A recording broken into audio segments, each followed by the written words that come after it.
Hello, everybody, and welcome to today's one-shot of Arcane Crimes Division, Winterland. I hope everyone is staying nice and warm. I know it's not as cold as it could be here, but Kay, you were saying it's pretty chilly where you are. Yeah, this morning it was like negative 20 with the wind chill. That's Celsius. So yeah, it was cold. That's a little chilly. I'm happy that I have all my fingers and noses and stuff, so. You have all your noses. Excellent. Yeah, all three of them. Perfect. Well, why don't we do a round of introductions before we dive into the game? And Kay, since we're already talking, why don't you go first? Yeah, sure. Thanks. So hi, I'm Kay, or Caden Cosmos. I do all sorts of TTRPGs. I run trivia. But today I'm going to be playing Bolt, who is a spell-scarred spell runner. And they are kind of they're looking to burn out. They're a detective. They're quick on their feet, but yeah, they're aiming for burnout as fast as possible. Nice. Go big or go home, right? All right, Carly, why don't we go with you next? All right. Hi guys, I'm Carly, and today I will be playing a elf frostcaster spell scarred that is just endlessly fascinated by the warm-blooded and just is trying to figure out how they work while also trying not to be overwhelmed by them. How do you work and why? Why do you work? You talk too fast. I love it. Do you want to tell us about your dice? Oh, sure. Yes, I am a custom-made, handmade dice maker. You can find all my dice at my Etsy shop at Armadillo Dice. And yeah, make dice, guys, because I didn't want to keep paying for them. That's a really good reason. Huh. No. Okay. I gotta go. And why don't we, before I run off and become a side dice maker, why don't we go with you? Tell us about you and what you do and who you're playing. Sure. So my name is Ed. You can occasionally find me over on Twitch at Neuramaster, but more recently you can find me here on Wanderer's Haven, enjoying any number of one-shots and associated activities with these fine individuals. This afternoon I will be playing Violet Mist. Violet is a battle-forged automaton, a armor-covered just chunk of a machine that was constructed in times of old for the great battle against the enemy, but in more recent times has become a detective here in the Arcane Crimes Division and found new purpose, being somewhat less of a destructive force of nature and somewhat more of a crime fighter. So looking forward to getting into that this afternoon. Nice. I'm looking forward to it as well. Well, speaking of, I guess I should say I'm Jeremy Hochhalter. This is my channel, and I like to host games like the one that we're doing today.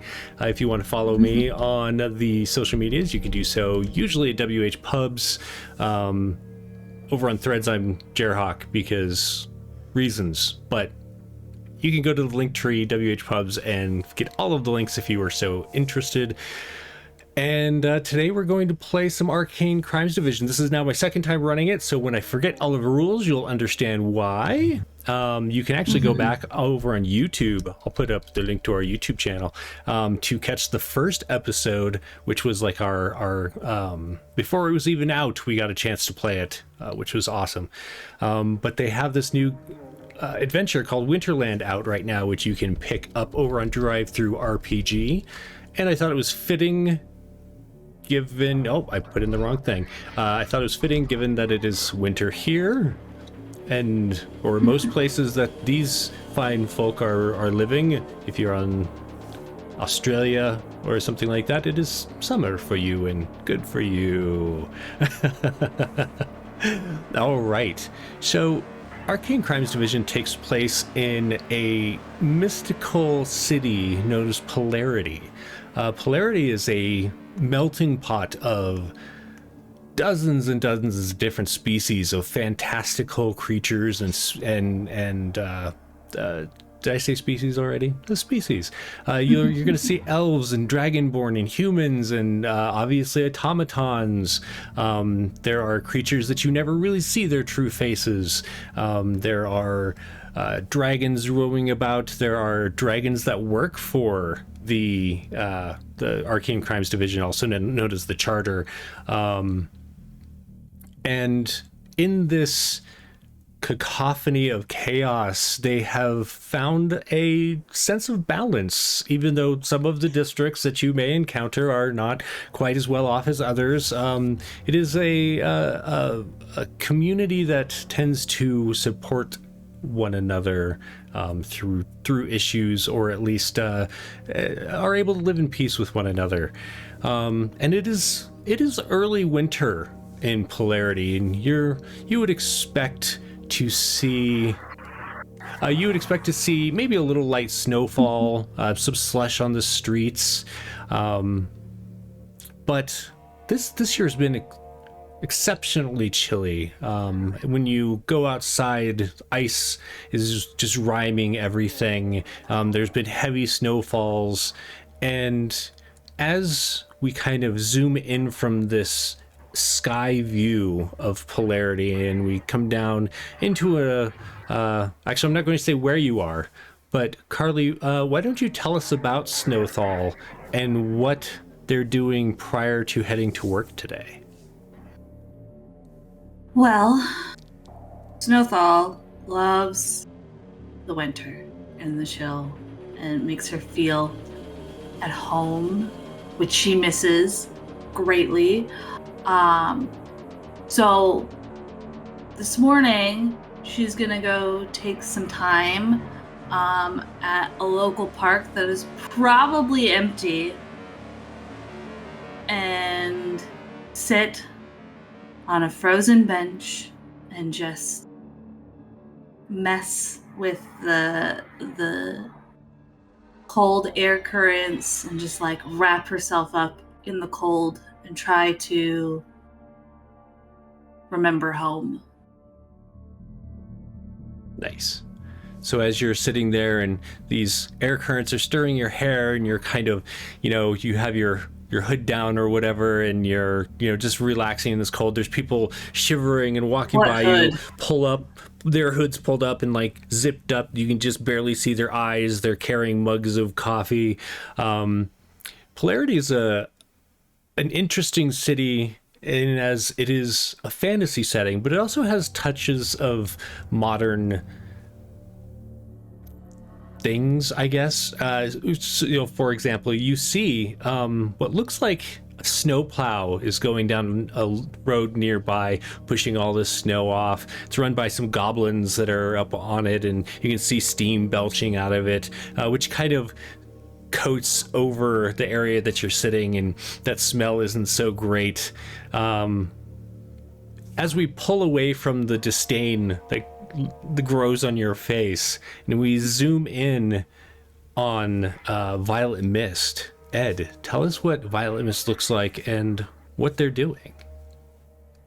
Violet Mist maintains... house isn't exactly the right word. As an automaton, Violet doesn't have the same need for shelter as others, but it has a small workshop in the Tangle, containing a number of mundane and magical tools, mostly for maintenance purposes, but also for creativity. As we zoom in, we see Violet itself. The glow from the arcane boiler is actually emitting from it a little bit more than usual, just because you have to burn a little bit hotter when it's so cold outside. But also within the automaton, you can hear sounds of scraping and chipping, as Violet is actually using its actuators and its blades to perform scrimshaw on the tusks of various beasts, kind of a little bit of a creative or artistic relief that it enjoys between shifts with the Arcane Crimes Division. Nice. So when you say that it's on various beasts, are these living creatures or are these like post-mortem? This is like bones or tusks Gotcha. of creatures that have been, hauled out of the harbor or something like that. Gotcha. So, I didn't know if it was like a tattoo thing that you're doing on like, like a minotaur and his horns, or like some walrus person and their tusks. Could be I love something the to look idea. into. Yeah. But you'd need to be a pretty ballsy minotaur to approach a battle-forged automaton for some styling work. So as this thought process is going through Violet head, we'll pull out and zoom away as we fly across the city and zoom in on Bolt. What's Bolt doing? Yeah, absolutely. So Bolt's at the Charter's precinct or whatever that he normally works at. He is currently passed out on the couch in the break room, covered in like chips and food and stuff, and just kind of lollygagging there. His tongue lolling out of his mouth. He's just a human. Run of the mill. He's, as I said, he's a little bit on the younger side, maybe a little bit on the scrawnier side as well. Snoring, this is not unusual. I'm sure there are other people in the break room who are milling about, getting their morning coffee. They know that when Bolt is working, Bolt works hard and then passes out hard usually to kind of make up for it. Yeah. Perfect.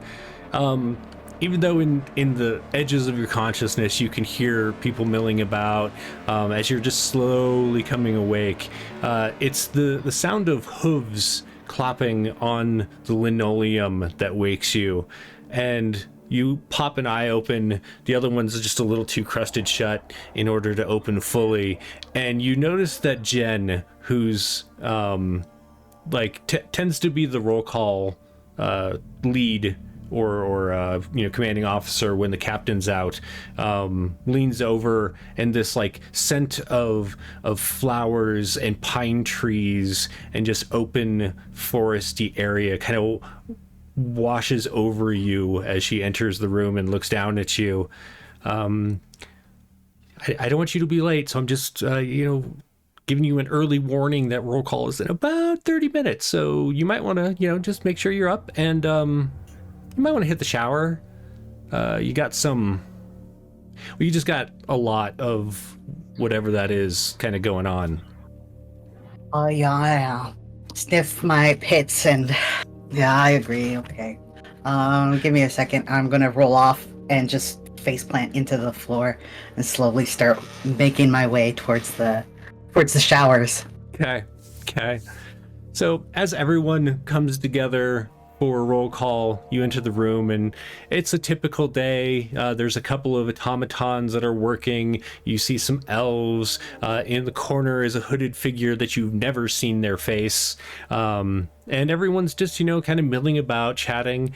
And as you take your seats, Jen does step up to the podium, kind of glances around. I see we have some people out sick today. The captain himself is actually out sick, so I'll be in charge today. Any questions before we get started? I hope you're all doing well. It's very cold.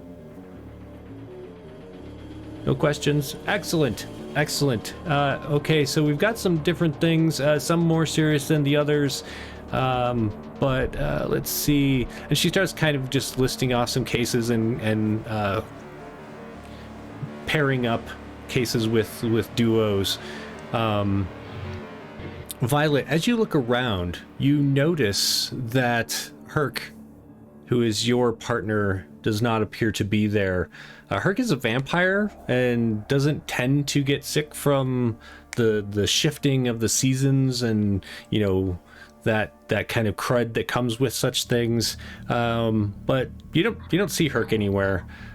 And so when Jen's eyes fall on you and then they dart around the room, she says, Violet, why don't you just team up with Bolton and Snow here for today? I'm going to send you three off. you're gonna head down to the Garden District. There's apparently there was an attack on the Fairweather Society. I don't know how bad it is. I don't have a lot of the details, but if you can head down that direction, that'd be great.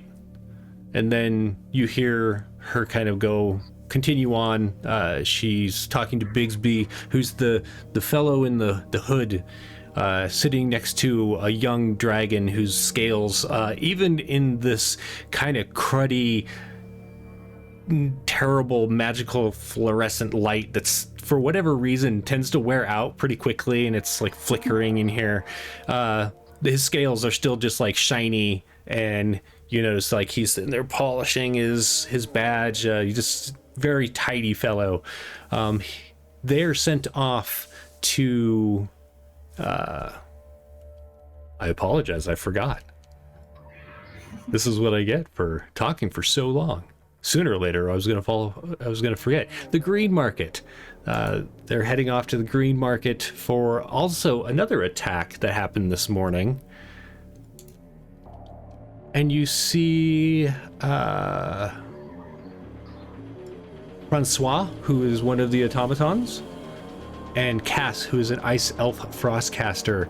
They're partners that you know they work together quite often. They're being sent off to investigate some children that have gone missing, the reported runaways, but with the weather being so cold, there's concern that they might be in trouble, might have gotten caught in the elements, essentially. So rather than, just kind of waiting to see if they're coming back, there's more of a push to see what's going on. So the three of you are let loose to go take care of your case for the day. What would you like to do?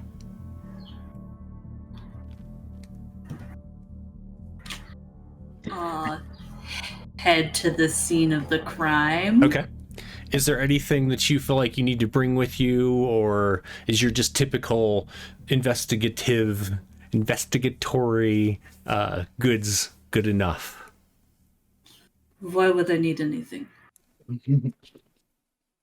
Okay. Yeah. Everyone. It's a little trouble at the Fairweather Society. We should be fine. I don't anticipate any problems.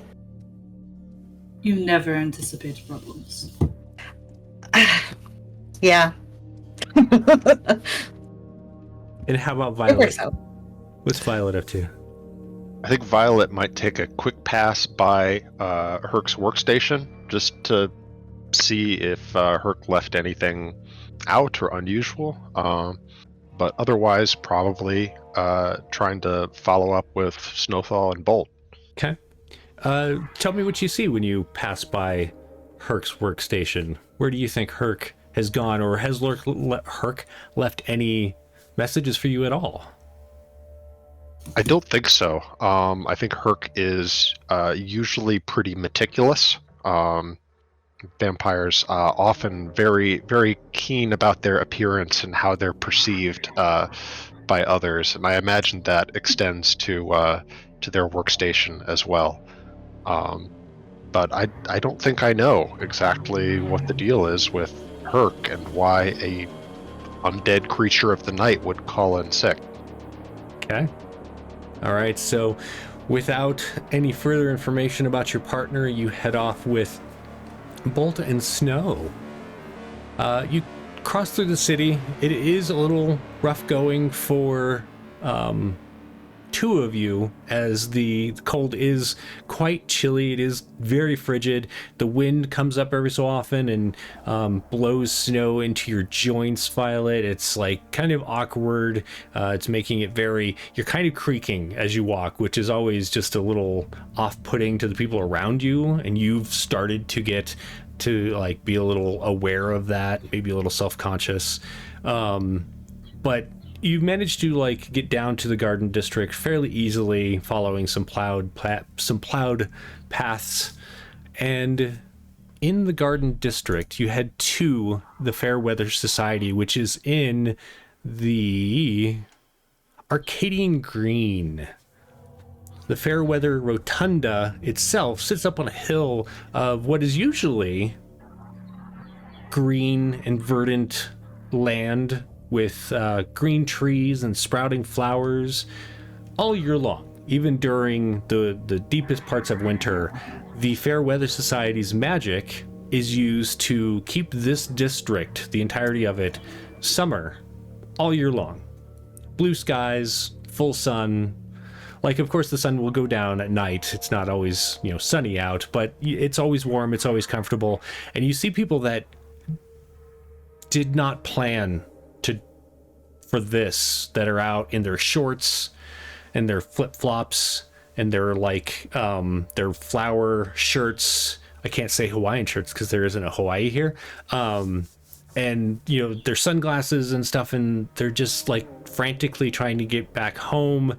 And it seems like this weather you can tell that it is recently shifted. The snow is starting to build up, but it hasn't been building for as long as the rest of the city.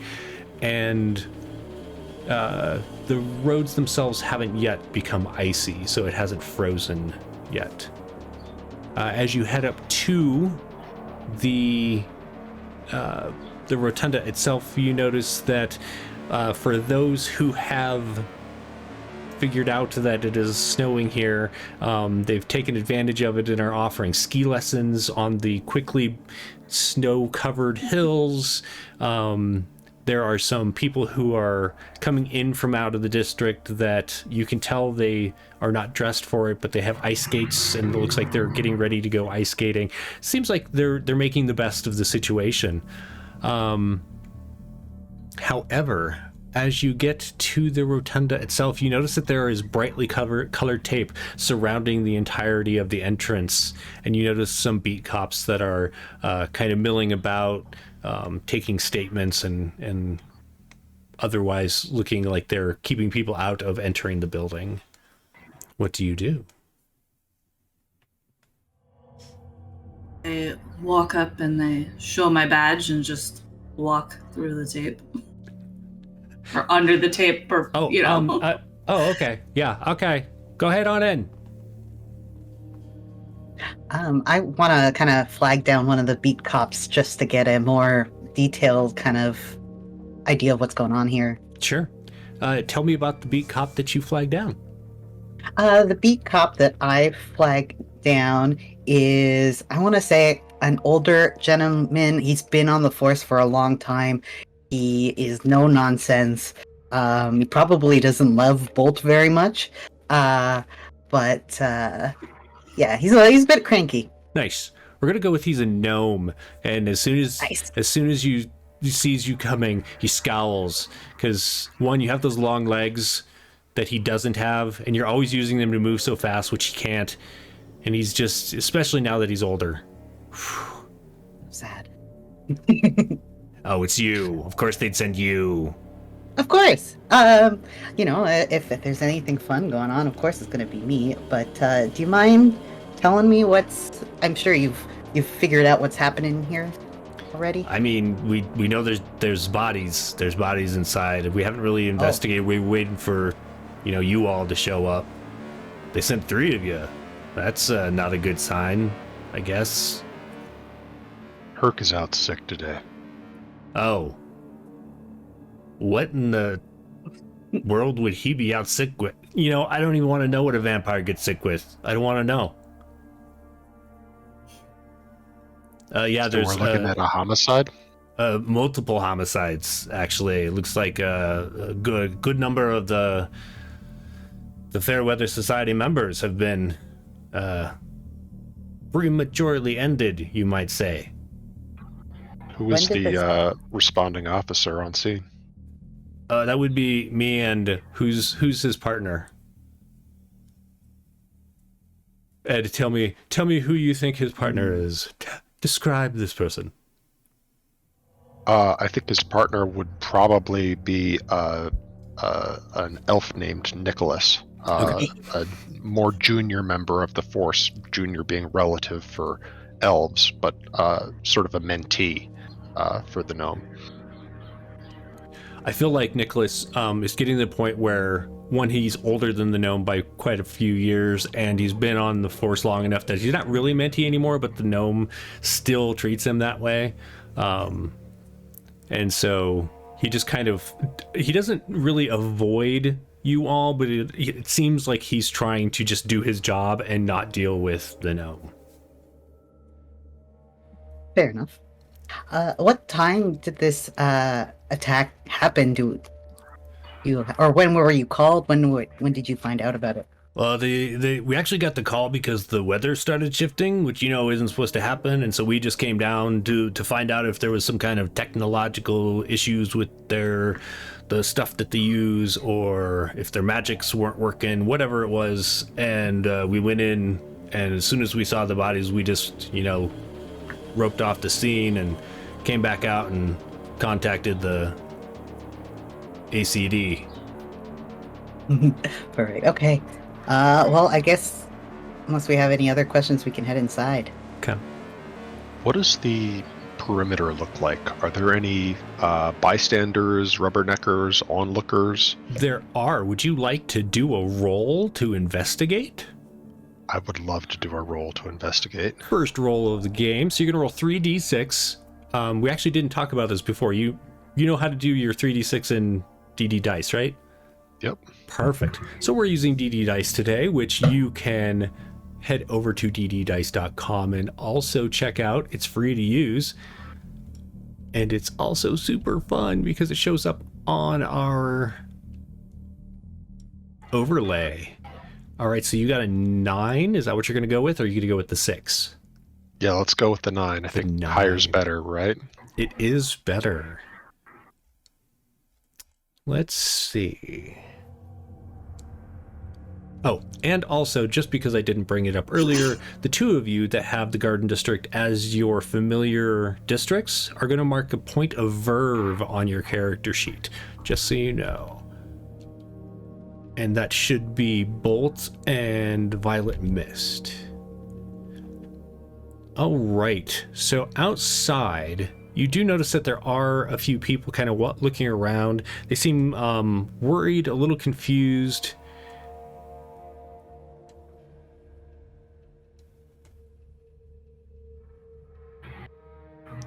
And you also notice that there are runes of power that are on the building, and you notice that some of them over on the side near a window have been destroyed. They've been more than just scratched out. They've been like blatantly defaced and kind of melted away.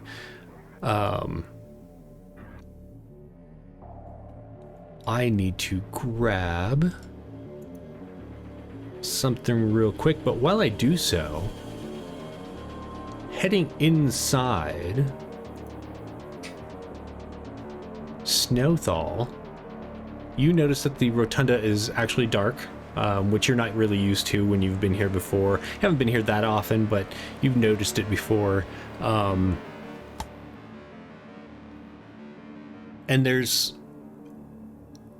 a scent that, with you being a frostcaster, I'm going to say you just kind of naturally are like, snow, like cold, like that kind of, it just before it snows or just as it starts snowing, that kind of scent. And it's in the building more than it is anywhere else. Does it seem to be coming from a certain location? It just originating somewhere? As you enter the main room itself, it just kind of is everywhere. And you notice that there are several bodies that are just splayed about. You don't think that they've been messed with since whatever happened.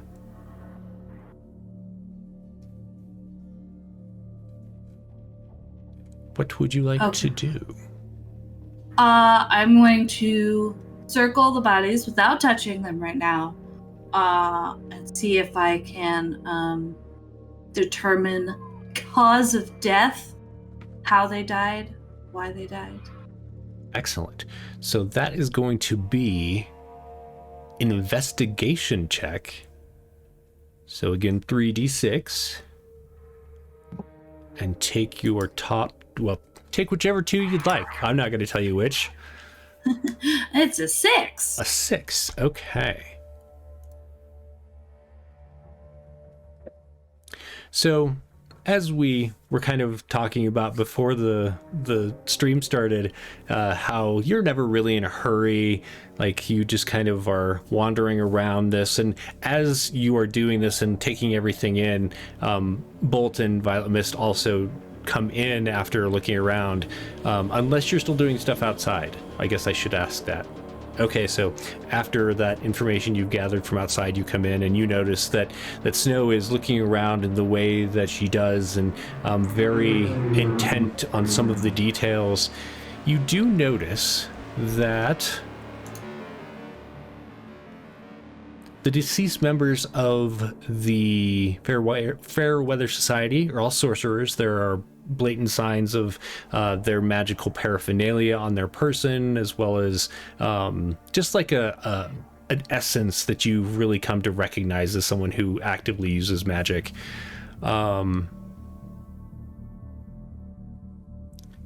You do notice as you're walking about that for the number of bodies, there is one extra seat around this table, almost as though there is another person who is unaccounted for. Maybe they were out sick, maybe these are just the things that are like crossing your mind. Maybe they're out sick, maybe they are the culprit, or maybe they have been taken elsewhere. And you notice that all of the bodies have what are now slowly melting icicles. Looks like they had been melting fairly quickly, and then as the temperature rapidly dropped, like little icicles are growing off of the icicles that are sticking out of them. Apparently these icicles were the murder weapons. And now we're going to take a quick... We're going to take a... no, I have to know what that was. I was going to say, does this look like something that I could do? Oh, gotcha. From your character sheet, is this something you could do? I feel like it is. J'accuse. I mean, yes. I mean, I have things that I could use in conflict called freeze bolt and a blizzard. Right. So yeah, you feel like this is something that you could do. There are also other creatures out there that can control the elements, so it's not necessarily obvious signs that it's a frostcaster, but it could be. And we're gonna quick back out as on a meta level for your rolls that you got, because it will change how things look on our screen. So if you're watching, we're gonna add some case checks and some time checks. With that 9, you got 2 to your progress, so we're gonna do 2 checks there. And with the 6, you got 1 progress, so we're gonna add our 3rd check mark. Excellent. And time, with the 9, you had good progress, so you had only 2 time checks are being added. But with the 6, it's slow going. But that's not, I mean, Snowthal, you don't feel like that's bad? That you may not have... I have all the time in the world. Right, you may not have seen what had been obvious to you if you had paid attention faster. Oops, I'm pushing the wrong button. Sorry. All right, so we have 2 checks for the good progress and 3 for the slow going. All right, so as this all comes together for you, what do you all do? So just for, I guess, for my information, is the Fairweather Society, like, do they have machinery, magical machinery that usually takes care of the area, or is it the sorcerers themselves that are like constantly casting to maintain? So it's kind of a both, as far as it's not a constant thing for the sorcerers, but they are enchanting devices that take their power and essentially are expanding it throughout this district. And so without them here to do their enchantments this morning, the the machinery has already faltered and is allowing it to, clouds are covering the area instead of it being blue skies. There's obviously snow, etc. So, Okay. Well, I would like to try and use my special ability, nice. if I could. I have 1 verve, and it costs 1 verve. It is a case investigation, magical auras. So you can focus on tiny traces left by magic to discover invisible clues. Add +1 to progress following a case roll involving investigation. Is that something I can use now? You can absolutely do that. I love it. I want to see if there was anything that happened before these icicles started shooting. Sorry. No, I was gonna say, Snow will notice you doing this. You've done it before, and she'll just make sure you look out for, that cold blue, something out of place. And I'm gonna use my partner boost, investigate, where I share insight on the pathetic lives of the warm-blooded. Is that what that says? Yes. Oh my god. Oh, that's fantastic.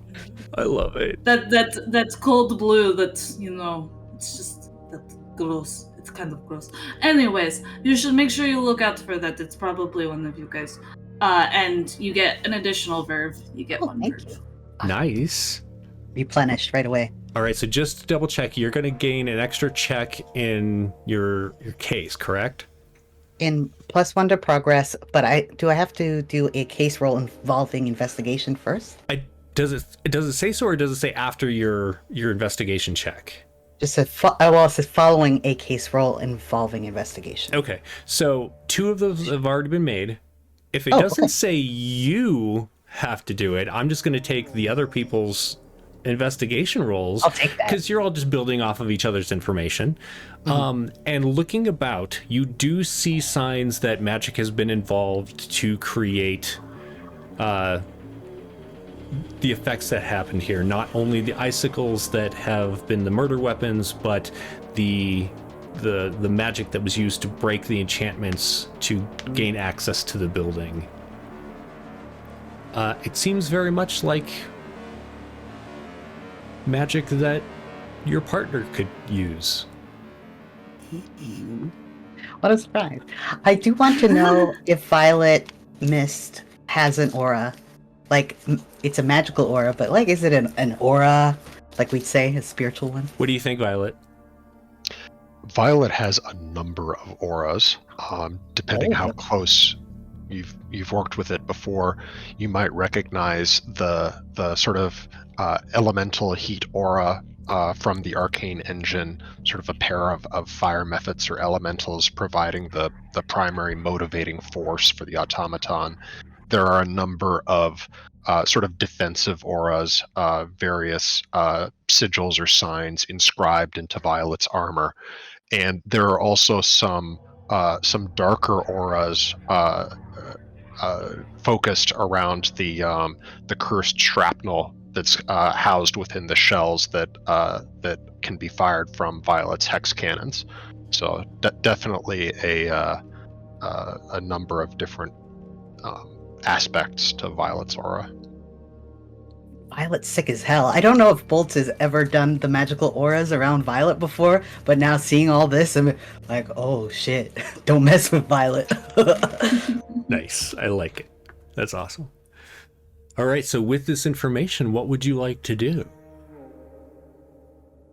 Well, Snow is going to see if she can find somebody that works here to try and ask about, because there was only 3 of the 4 people, so she's trying to see if all 4 people were in today, or what is going on with the missing 4th person. Sure. You're looking around, you don't really see anyone that works there, but that gnome is kind of standing at the doorway eyeing you.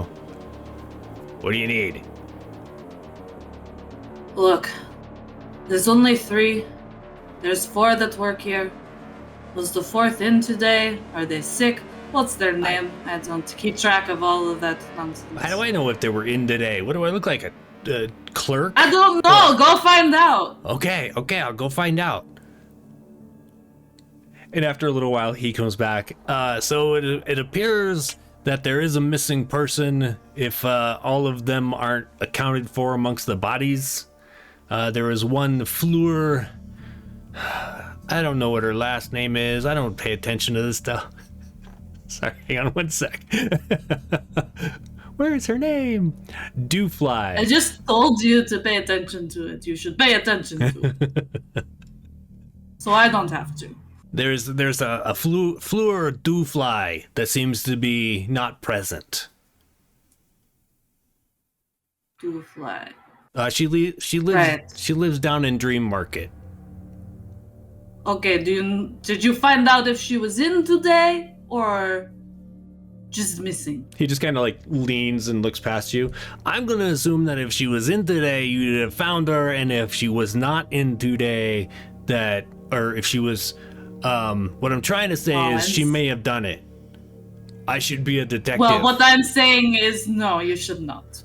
You know, one of these days before I retire, I think Yeah, I'm gonna you've been make saying detective. that for years. Nicholas is going to make it but probably after you die. That kid, he doesn't even know which end of the baton that he should He knows put better into than his you. baton holder, if you know what I mean.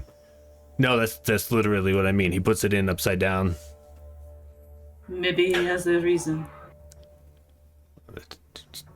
I never thought of that, but probably not. Green behind How the did you know? Have you ears. asked him?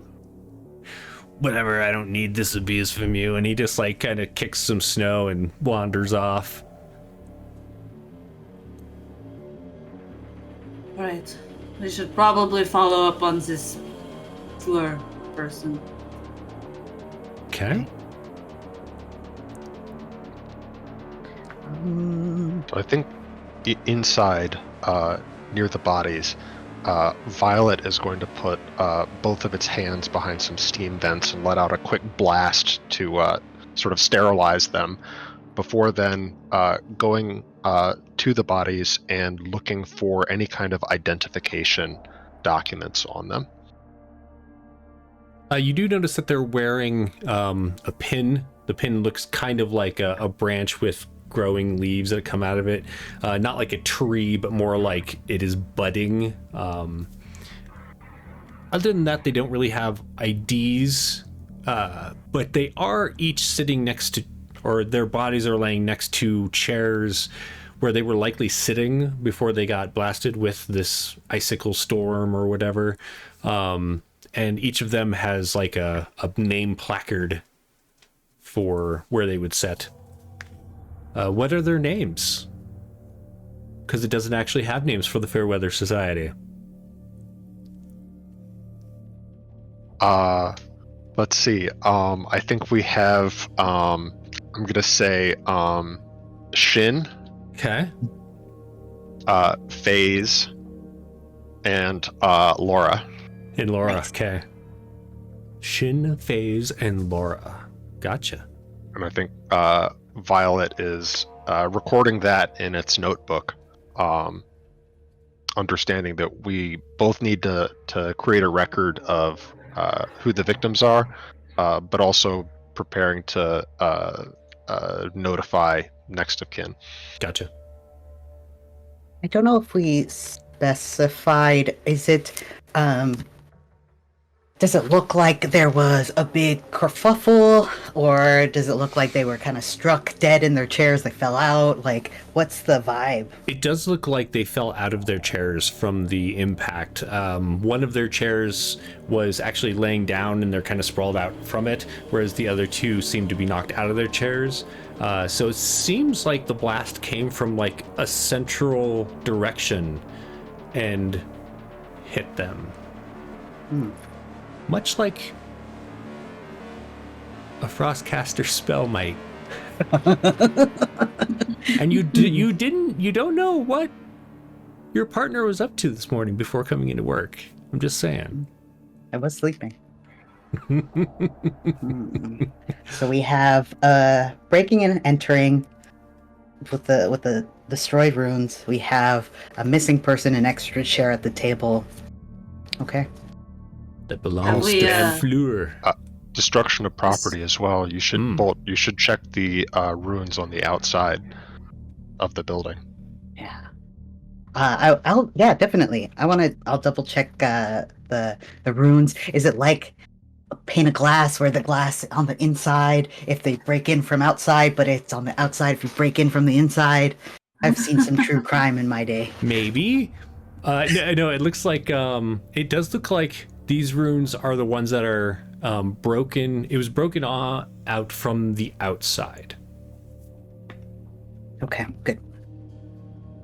Are there any traces of things near where they were broken into? Like a trail? It doesn't look like it because likely this was before the snow started. And the weather is always so nice here that it's not like there was like rain last night to make it all mushy and leave like a mud trail or anything like that. Yeah. Good thinking though. Do we want to do... There... Sorry, go ahead. No, you go ahead. I don't want to pull us away from the crime scene if we're still looking for stuff here. But if we're ready for next moves, I'm wondering if we should interview or do at least a wellness check on Fleur Dufly. I definitely think that's our next step after.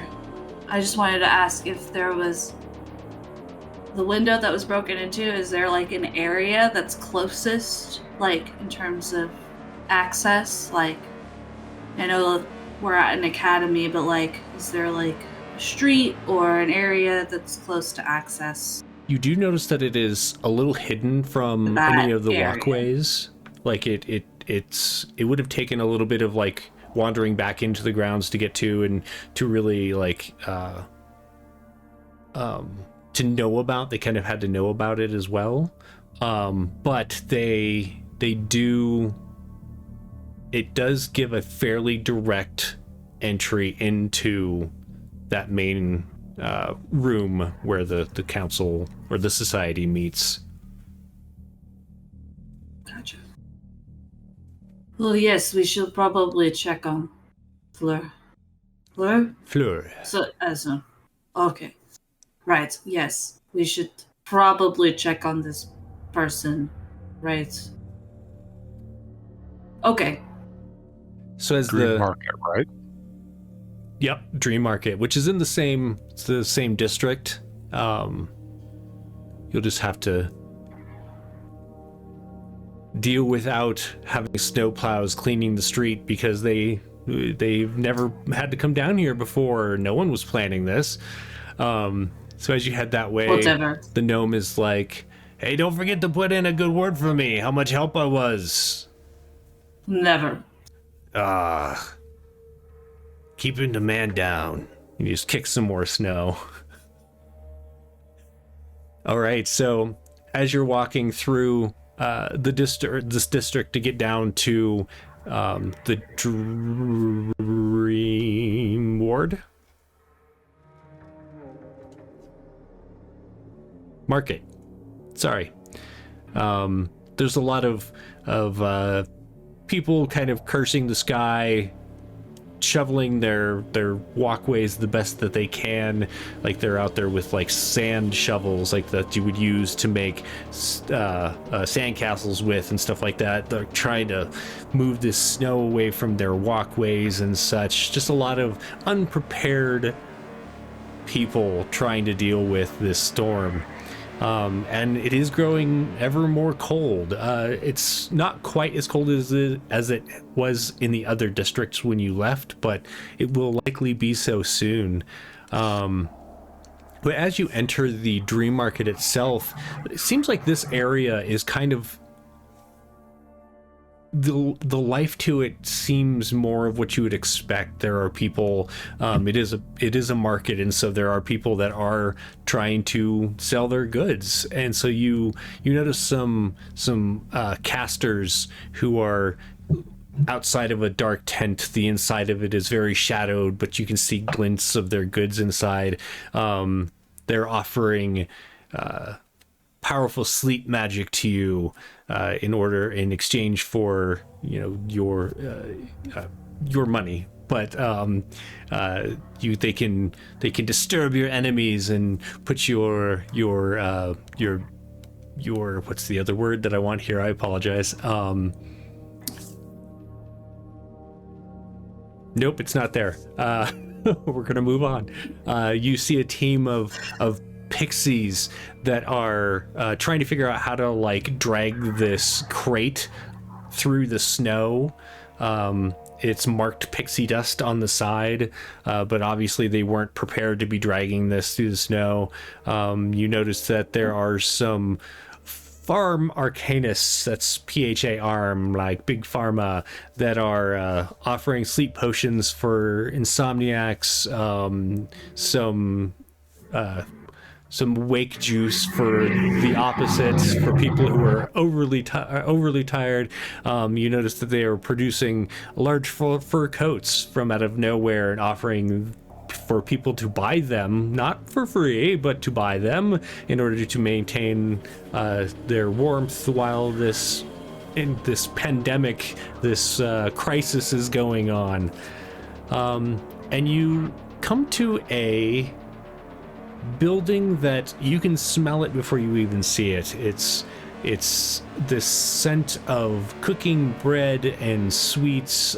You catch cinnamon and vanilla, citrus, and as you turn around the corner, you see that there's this bakery. The building itself is bright purple, and it has this big croissant on it that's slowly like gathering snow upon it. You see Heavenly Pastries Bakery ahead.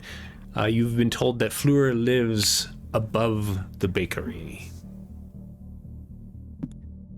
Is the vibe in the dream market normal? It seems a little scattered just because it is a little harder to do business while it's snowing and it's getting cold, but it seems like a lot of the magics that people have are being used to kind of stave off locally the effects that are the worst. Okay. Would I expect most of these vendors to be licensed or unlicensed? They should be licensed. It's not a completely like black market kind of vibe. These are people Correct. who have a license to be doing what they're doing. Yeah. Or at least they should. Well, I'm not here to shake down every vendor. I'm here to solve a magical homicide. But tomorrow. When Herc's feeling better. Right. I saw Oh, some do we- shifty pixies. Is there like a side door that seems to go to like a loft, or is it just the bakery? You do notice that there is an entrance in the same purple building. It's kind of built like a brownstone, where it's like the very tall, but it's a singular unit instead of like being connected to the next one. And there is a door that seems to go into a stairwell and not the bakery itself. All right. Does that seem like a front door or just like a door to a stairwell? It seems like a door to a stairwell.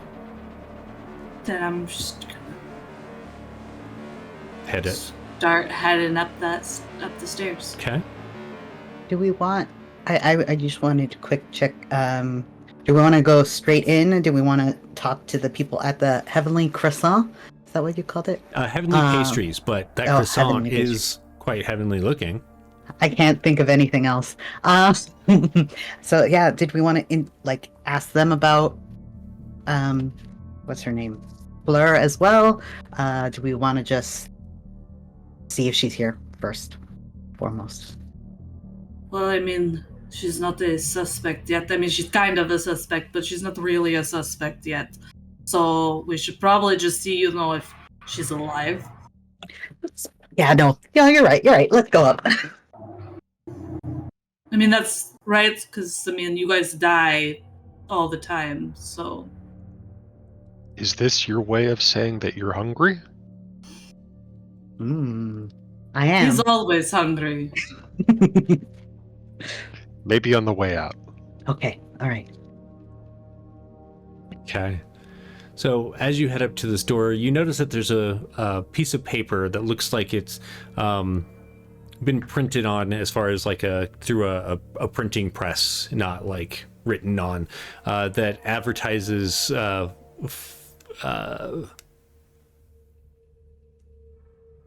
it says at the top, it says pleasant daydreams, and then at the bottom it says for a reasonable price.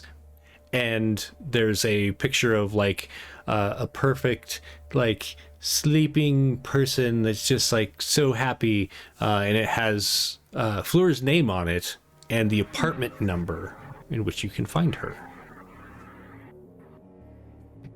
Is this her business and home? It looks like she is advertising a business out of her home. Yeah. You're not sure if she's licensed for that. I'm just saying. Well, that was convenient. Sometimes it works out. Head to the apartment number. Okay. So you head up a couple flights of stairs and you get to the door that also is marked. It's actually painted on the door that this is Fleur's side business. What She's do a you hustler. Knock, I guess. Yes, just knock. I don't say anything. I just. Okay. You knock on the door, and inside you don't hear anything, and no one answers. And knock again. Arcane Crimes Division. Please answer the door, otherwise we will knock it down. Are you being loud about this, or are you being pretty nonchalant? Be louder than normal, but not like yelling. Snow doesn't yell. Okay. But definitely like a little bit of a raised. No one answers. Right. Bolt. The door. I'll turn to Violet Mist. Violet Mist, the door. Violet just sort of gives you a look. It's like, is this collateral damage absolutely necessary? Well, I mean, I just tried the door. It is locked. Yes. It is necessary. Just not be like super violent. Can you pick locks? Bolt, you pick locks. Like, come on. Can I pick locks? Can I try to pick the lock? You could try. I don't know. I just feel like that's something that Bolt has done before. It's more of a hobby. Why don't we count it as a? It's not an interview, that's for sure. I do have a partner boost for deconstructing physical obstacles, but that's, I think, a little bit more the other thing than the lockpicking. I mean, it could be. We'll go with you actually don't see a lock, and this doesn't surprise you as you lock your own home with your magic as opposed to relying on mechanical locks, which can be picked. Hello.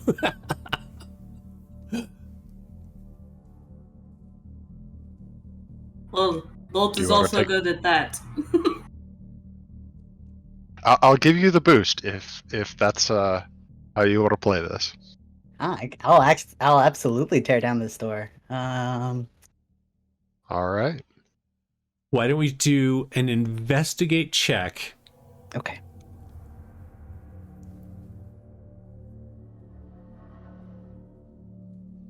I got 8 8? Okay. or 4. I think I'm gonna go with 8. I think. I mean, you don't have to. Let's see.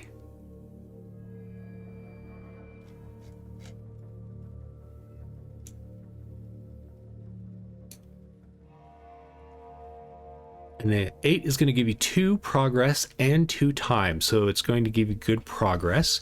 So what's going to happen is you're going to get the door open.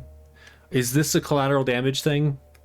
Are you like busting it open, or is this trying to convince the magic to open for you?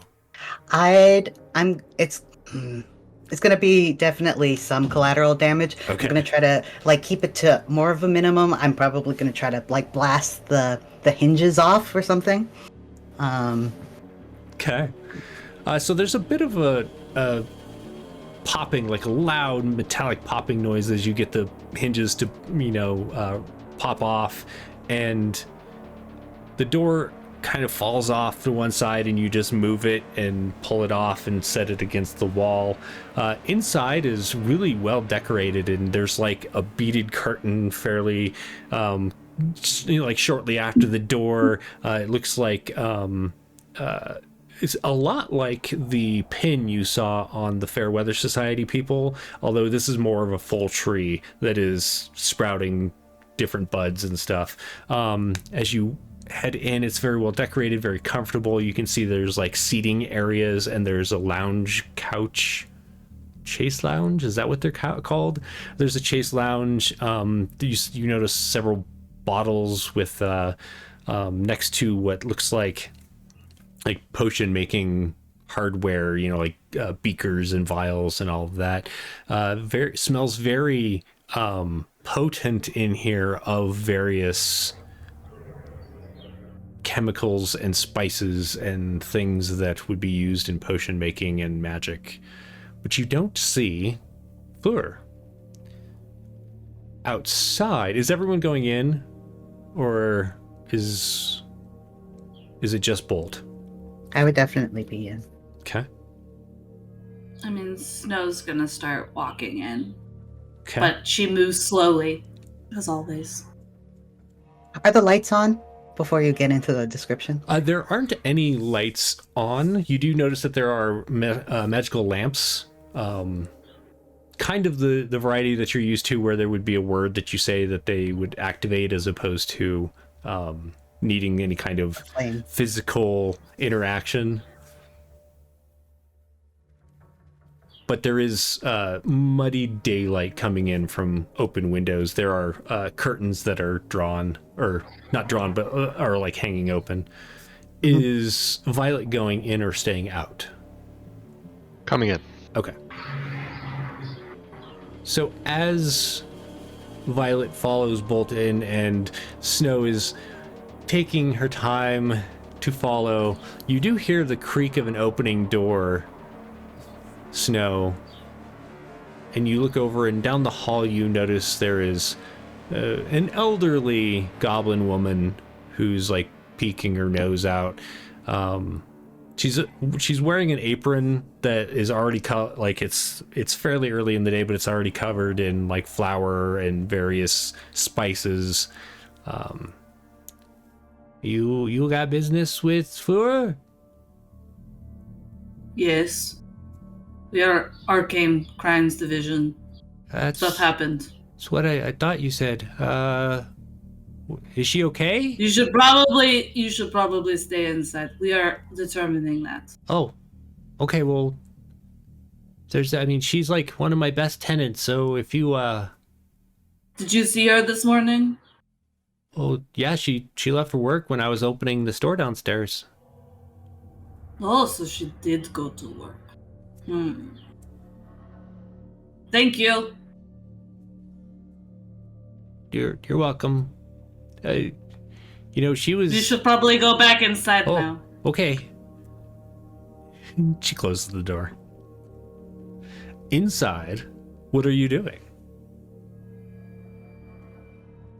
Well, I'm assuming there aren't any incriminating letters left out for someone to read. Yeah, there's a big murder board on the wall that's just like X'd out with everyone's faces. No, there doesn't appear to be any incriminating evidence or anything. It just looks like there's as you're looking around, there's a bedroom, there's a small kitchenette, a restroom, and looks like there's a fairly decent sized.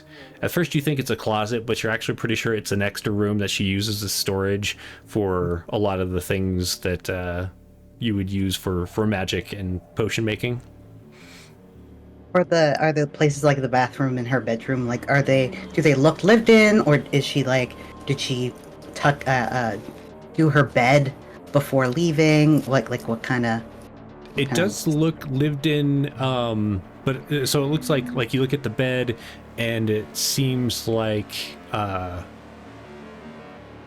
it was made, and then like someone sat on it and then got up and left. So like obviously there are signs that people were here.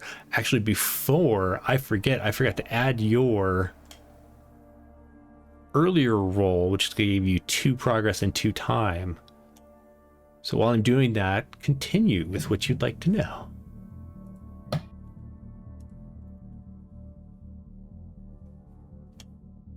Anybody? Any other things you want to know in here? I'd like to take a look at just the I'm going to say the level of sort of wealth or comfort that we're seeing. Are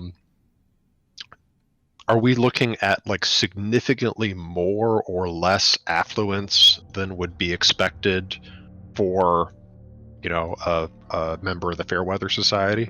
Or does it look about right? It actually looks a little bit more than what you would expect from someone who just works for the Fairweather Society. However, knowing that she has a side hustle, it's not that surprising. And in fact, it's rather knowing how much, magical services can be obtained for. It might actually be on the lower end of what she could be living at. In fact, living above a bakery is probably a little under what she could afford if she were doing well. Okay, but like if I'm trying to look for like motive or something like that, it's not. This is not looking like the living quarters of someone who is struggling or has debts or things like that, and neither does it look like, a beat cop who drives to work in a Ferrari. Right. It's not either of those things. No. Okay.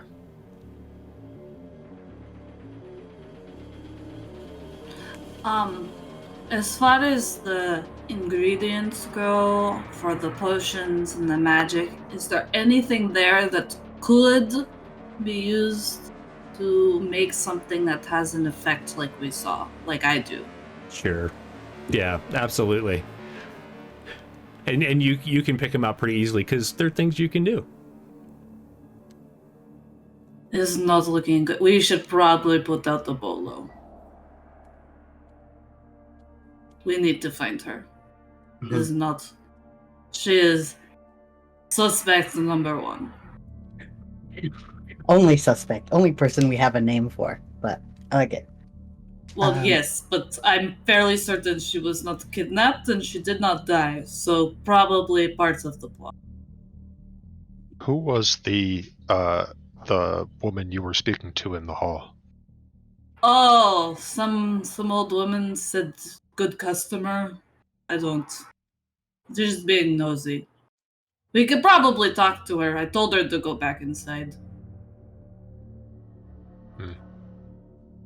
Let's go talk to her. I'm gonna go talk to her. Okay. Is anyone else doing anything in Fleur's apartment? Or is everyone heading over to chat with this goblin woman? I want to look at, see if there's any like ledgers from her business, like receipts and stuff, like any customers that are returning, if she wrote down what, concoctions she made for each customer, that kind of deal. Excuse me. Yeah, you actually find a fairly well-bound, like leather-covered ledger, and inside is a pretty meticulous record keeping of clients and what they purchased, as well as like pricing and, you know, like keeping track of not only what is the income, but what is the cost of making those. Like she's pretty on top of her numbers. There doesn't seem to be any names that stand out, any weird. You don't catch any names that are like people that you know have like warrants, for example, or are on the top 10 most wanted list or anything like that. It just looks like people that you do recognize some names of, just like people who are not necessarily industry moguls, but people who you've heard about that are in different businesses that may keep them up a lot, whether just being busy, or they might work with substances, like magical substances that keep them awake, and so requiring a substance to cure that and make them sleep better. Okay. All right, so across the hall and down it a little ways, there's a door. It is actually painted purple as well, like the outside of the building, and has some like filigrees on the outside that look like, as you're looking at it, you can tell that they're very minute pastries that have been painted to like look like a kind of like a garland of a filigree that goes around the door. What do you do? I knock. Arcane Crimes Division. After a moment, the door opens. Oh, it's you again. Yes, we found some worrisome paraphernalia. Is she okay? I don't know, but I would like to know more about this Fleur. Well, I know she's like been feeling kind of sick lately. I was surprised she went to work this morning. At least I think that's where she went. Where might she be if she didn't go to work? I mean, work is kind of her life. I feel like if she weren't at the Fairweather Society, she'd be here because she's doing her work out of her home, which she is fully licensed for, just so you know. Sure, I don't care. How was she sick? If she was not where you'd expect her to be, where might you find her? Well, I mean, really, she just has like there's Cordelia. She might be over at Cordelia's shop, or maybe that's she's you don't, of course, right, you don't know Cordelia. So she owns the tea shop across the way. We tend to do a lot of business together because like they come over here and they get their croissants or their pastries, and then they want like we got it. Okay. So right, if you just head over to the tea shop, she might be over there. Great. How did she look sick? Why did you think she was sick? Well, she has the sniffles and her nose is all kind of runny and goopy. I told her she should probably stay home because she, might give it to people, but I've actually heard there's kind of been a thing going around, they say. We don't really get a lot of things going around here because, it's the Garden District. The weather. Yeah, I know. Does she have any regular customers, people that come by all the time for her little potions? Oh, sure. Yeah, there's lots of people who are return customers. Lots of times they come down and get pastries while they're there too. Could you give me a list? Sure. Why don't we head downstairs? We'll get the receipt book out. Sure. That's fine.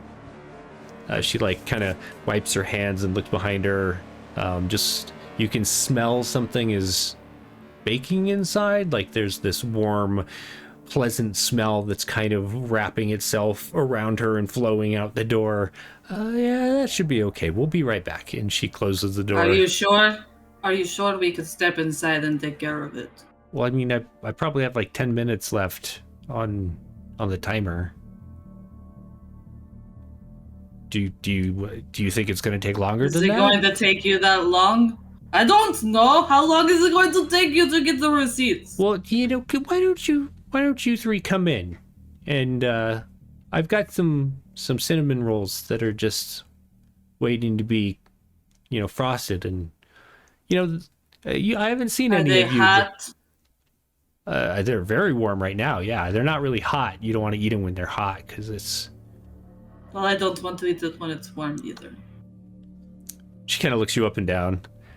I have some frozen ones to keep them fresh. Yes. She turns and gestures for you all to come in. Is everyone following, or is anyone staying outside? Bolt definitely seems torn. He's like, I have more detective work to do, but I do want those cinnamon rolls. Well, maybe one. One can't hurt. Okay. And what about Violet? Is Violet coming in?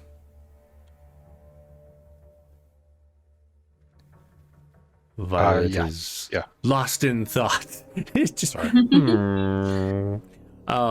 right, so the three of you step in. It's very crowded. Even though it is at least the size of Fleur's apartment, it is just stuffed full of like trays and trays, either empty trays or trays that are full of baked goods that are done or baked goods that are ready to be baked. There's a very large oven, so once you like get past that entry hall, there's just this omnipresent heat that just pushes its way out into the room that you're standing in. It's very sweltering. She doesn't seem to mind. I hate it. I hate it. She definitely doesn't seem to mind. And she goes over and like scoops a couple of cinnamon rolls with some like goopy frosting on them and hands them to Bolt and to Violet, and then goes to like an ice box and opens it. You can see it's enchanted instead of like having to rely on like physical ice brought down from other places. She opens it and like pulls out some wrapped cinnamon roll and hands it to you. Thank you. So, I would really like to know more about Fleur. Oh, nice girl. Probably the best tenant that I've ever had. How long has she been a tenant? And why is she the best? I mean, she pays her bills on time. Really, that's the best reason. And she's like quiet. That's pretty standard. Yeah, and I like my quiet time, and she's she'll bring me tea from Cordelia's every so often, and she's just such a sweet girl. I was really proud of her when she got her job over at the Fairweather Society. She didn't give up on her potion making, which that's probably why she is able to pay her bills on time, but. Yeah, great girl. How long has she been a tenant? That's a good question. How long has she been a tenant?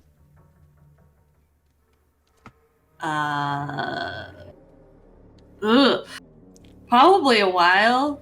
I feel like a year or two. Okay.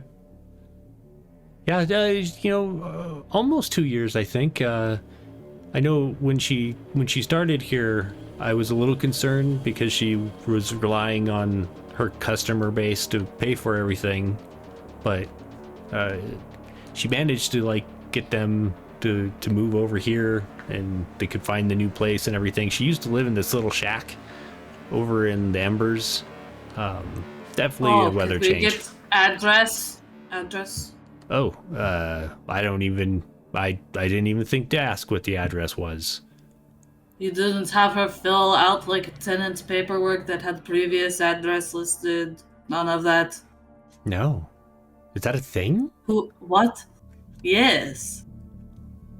It's like a standard operation. You know, back in my day, we just, a smile and a handshake was all you Back needed. in your day, how old are you? I'm pretty sure I'm older than you. You are. You're definitely older than her. But for a goblin, she's elderly. Snow doesn't care. Maybe it's a goblin custom. But it's a handshake, and a nice smile. Right. Well, do you know somebody that might know her old address? I think she was. Yeah. So Cordelia is actually the one who recommended, because she has the tea shop across the way. She saw my sign saying that there was the apartment for rent, and she recommended to her that she come over here. Great. Cordelia was Are probably. they almost done? The baking? You got 6 more minutes.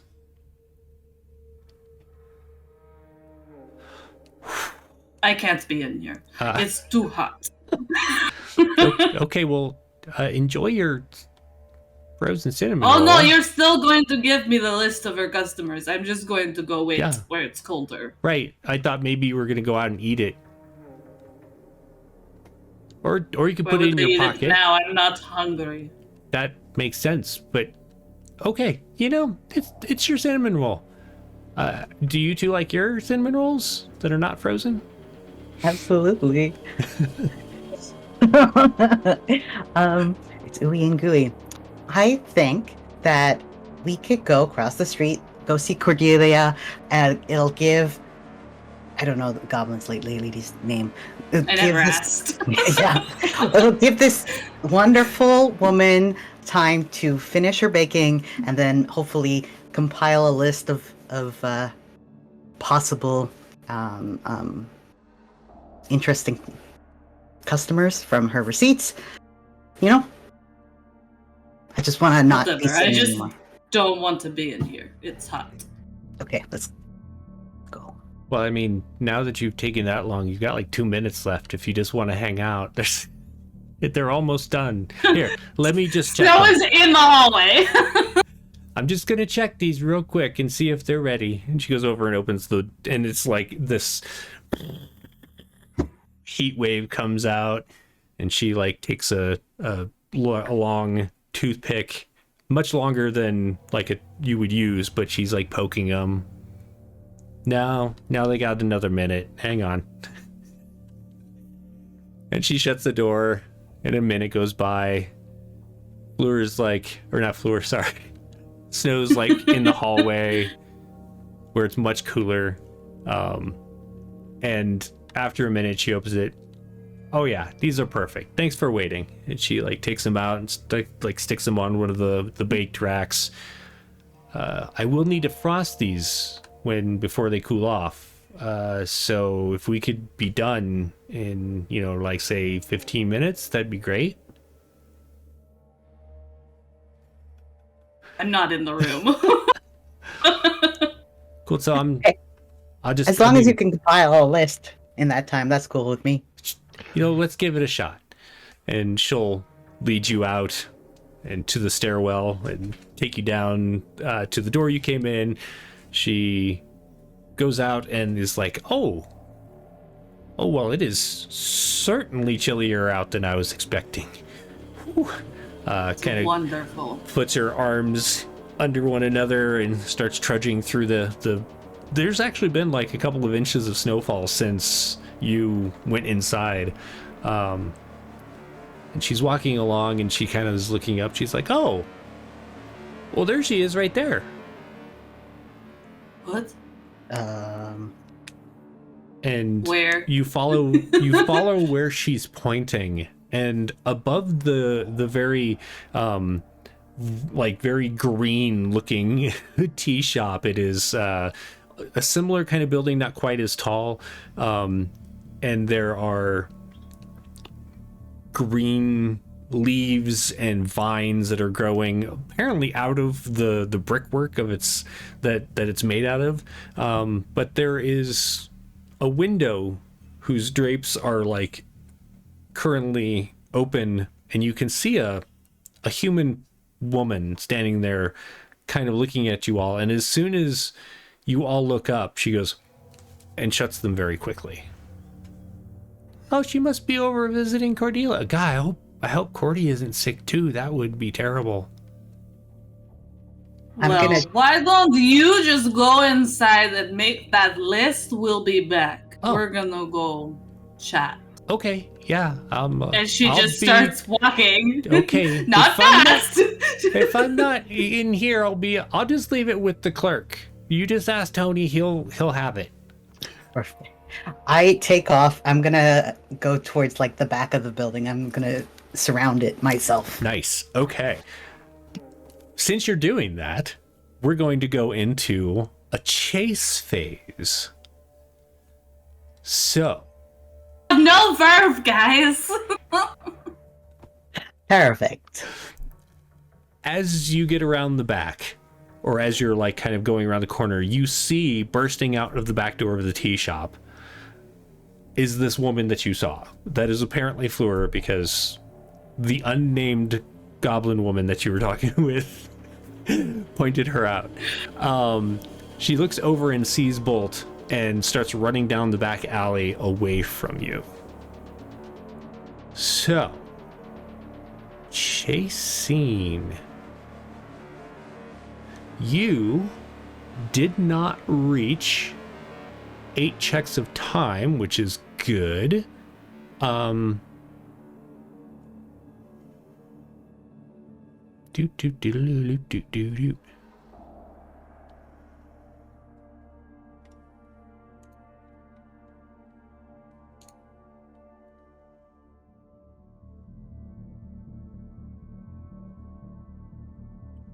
Okay, so you are going to roll Bolt 3d6 for me. Yes. To see if you were caught flat-footed. Okay. Oh, I think I got 10. Oh, nice. Yeah, Not so verb. you were like right on top of it, knowing what she looked like as she came out the door, expecting her to run like you were coming back here for this reason. So you are not caught flat-footed, and you will be doing checks every turn to see if you can catch up. Sorry, chases are a little weird, and so I'm just double checking I'm reading this correctly. So let's start with Bolt. Mm-hmm. As far as your roll. So you're gonna do another 3d6. Tell me what you get. I'm also rolling. Oh, I should roll on the thing because that's why it's there, right? I got 9. Nice. I do like my clicky clacks, but let's do this one for her. Roll. You got 9, she got 8. So let's see. You both are still in the chase, and you don't you don't add any fatigue or verb. So she like takes off running, you take off running after her. The sound of the door slamming shut, and I'm assuming Bolt is like, she's back here. Yeah, he's loud. Yeah, alerts the others to this happening, but they're going to roll after this. So, yes. Carla? Well, I had a partner boost that I'd like to do. Oh, if I can. What Since is the it's not partner? a turn, it's I get to place a well-placed ice patch speeds my partner along, and they get 2 verb, and there's 1 collateral damage. Okay. So you see her bolt around the side of the building, and it takes off running because the building kind of sits by itself. You see her running down the alley, but as this happens, you just like react and cast this ice patch, and you see her like sliding and then she disappears from your line of sight. She's slid past your view in the alley. However, so you're going to get how many verb? Did you say 2 verb? No, so Bolt will get 2 verb. Okay, it's so a partner boost. excellent. And 1 collateral damage. Excellent. As you're running, Bolt, you notice that this ice spreads up part of the building. Some of those vines crack and wither away like pretty quickly. I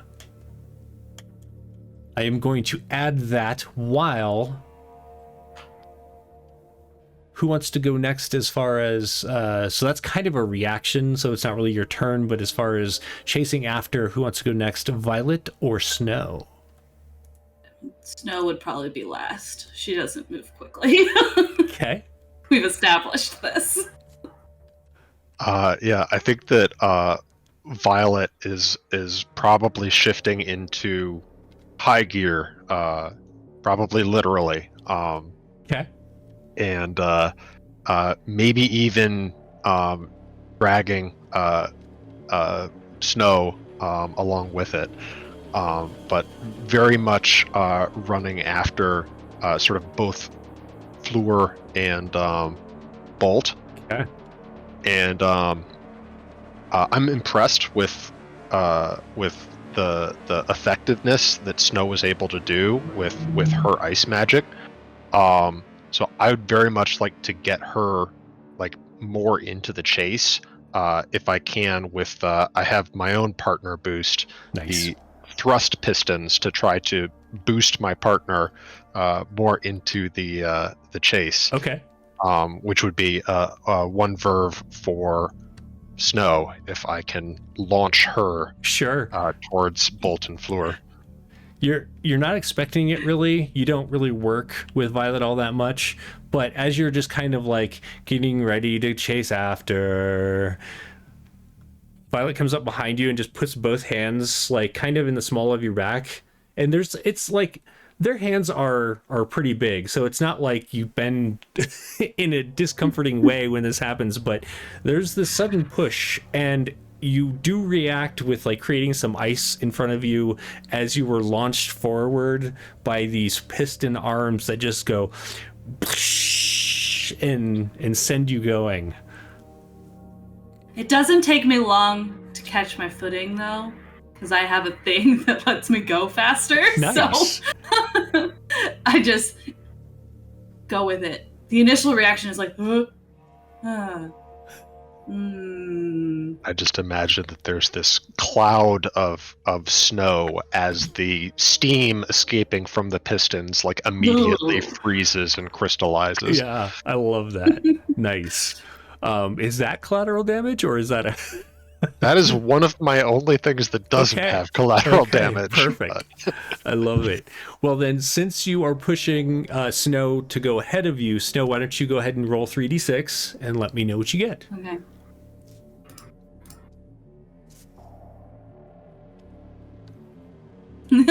A 5. 5. I'm Okay. gonna use my 1 verb that I just got. Okay.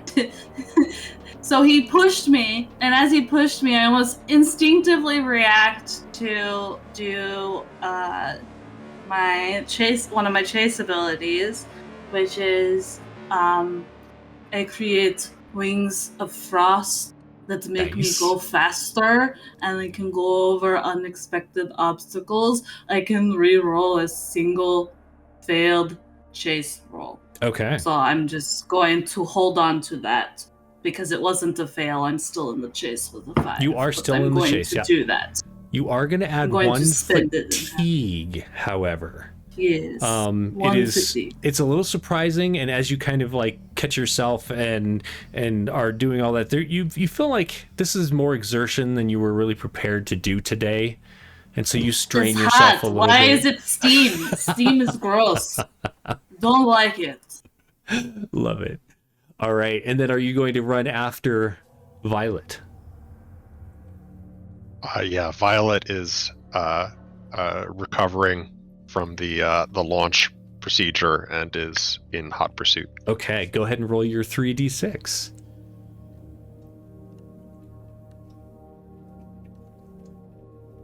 It's not a great roll coming out at a 5. Okay, also at a 5, you start gaining momentum, and as you're doing so, then your pistons are pulling back in, like your arms are shrinking back into. They're kind of clogging up from the moisture that's freezing on them. You're going to gain 1 fatigue from that. All right, and then in the back, Bolt, go ahead and roll your 3d6. Okay, dokie.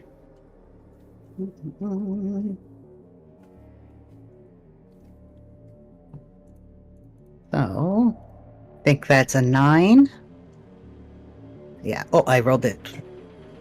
Oh, sorry. The other one was mine. So you got a 10, and I got a 9. Oh, sorry. I got a 9. Yeah. It's a 5-4.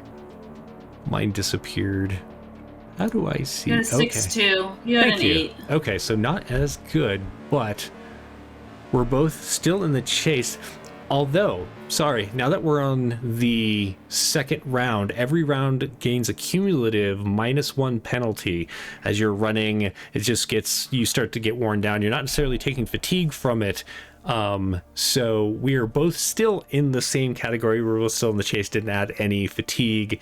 But just so you know, next round, after this one completes, you'll roll at a -2. And so will I, and so will everyone else. So you go running after.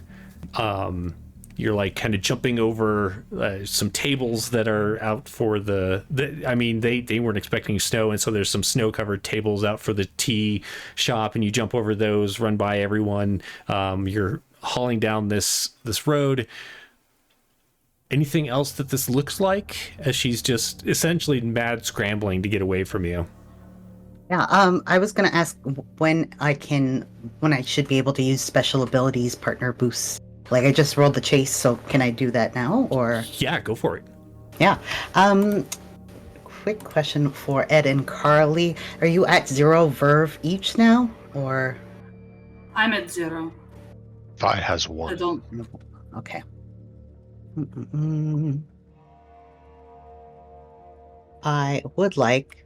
I'm gonna use one of my special.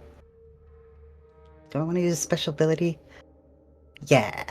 I'm gonna use one of my special abilities.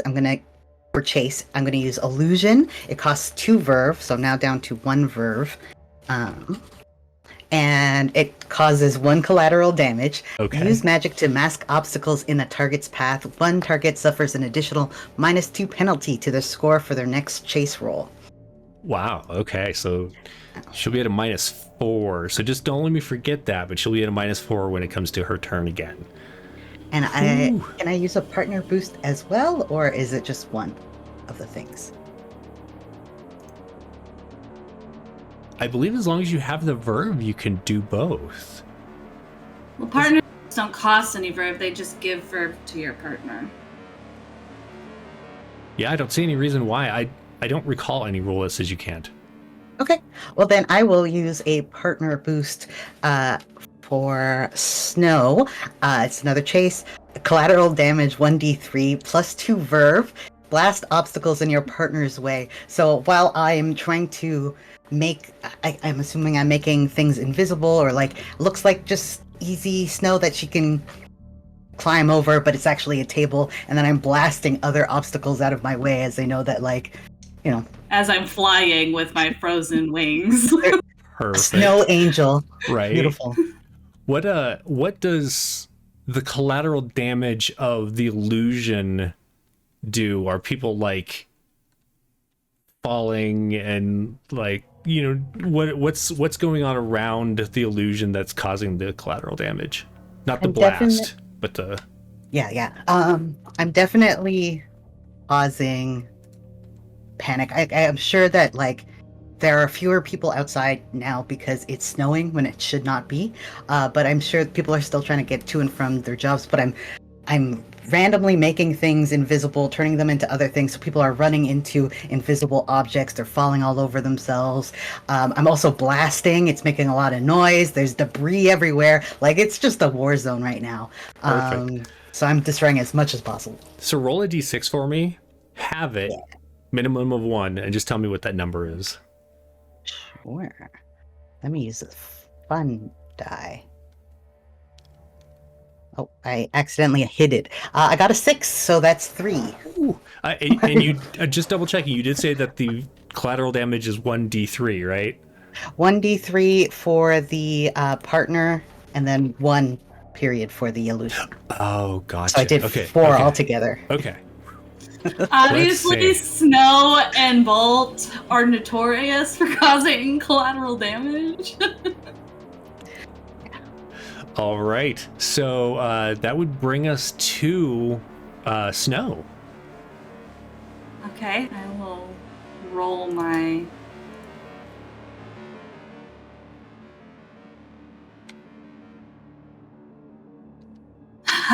and a 12. 12. So you are still in the chase, and you're going to add a verb. What does this look like as you were just like owning? Well, I have my wings out, so yeah. I'm just it almost looks like I'm using the force to push the stuff away because he's blasting, and I'm just floating through.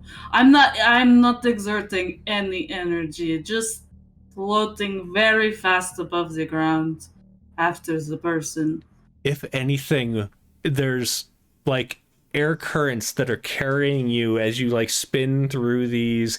It just looks amazing, and like the little lights that are illuminating this area that are magical, they are glittering off the snow that's going around you. People like stop and watch you in awe for a moment and then slide and fall on ice. Violet, It happens. what do you do? All right, and this is my 3d6 to stay in the chase, right? Correct. 3d6 minus 1.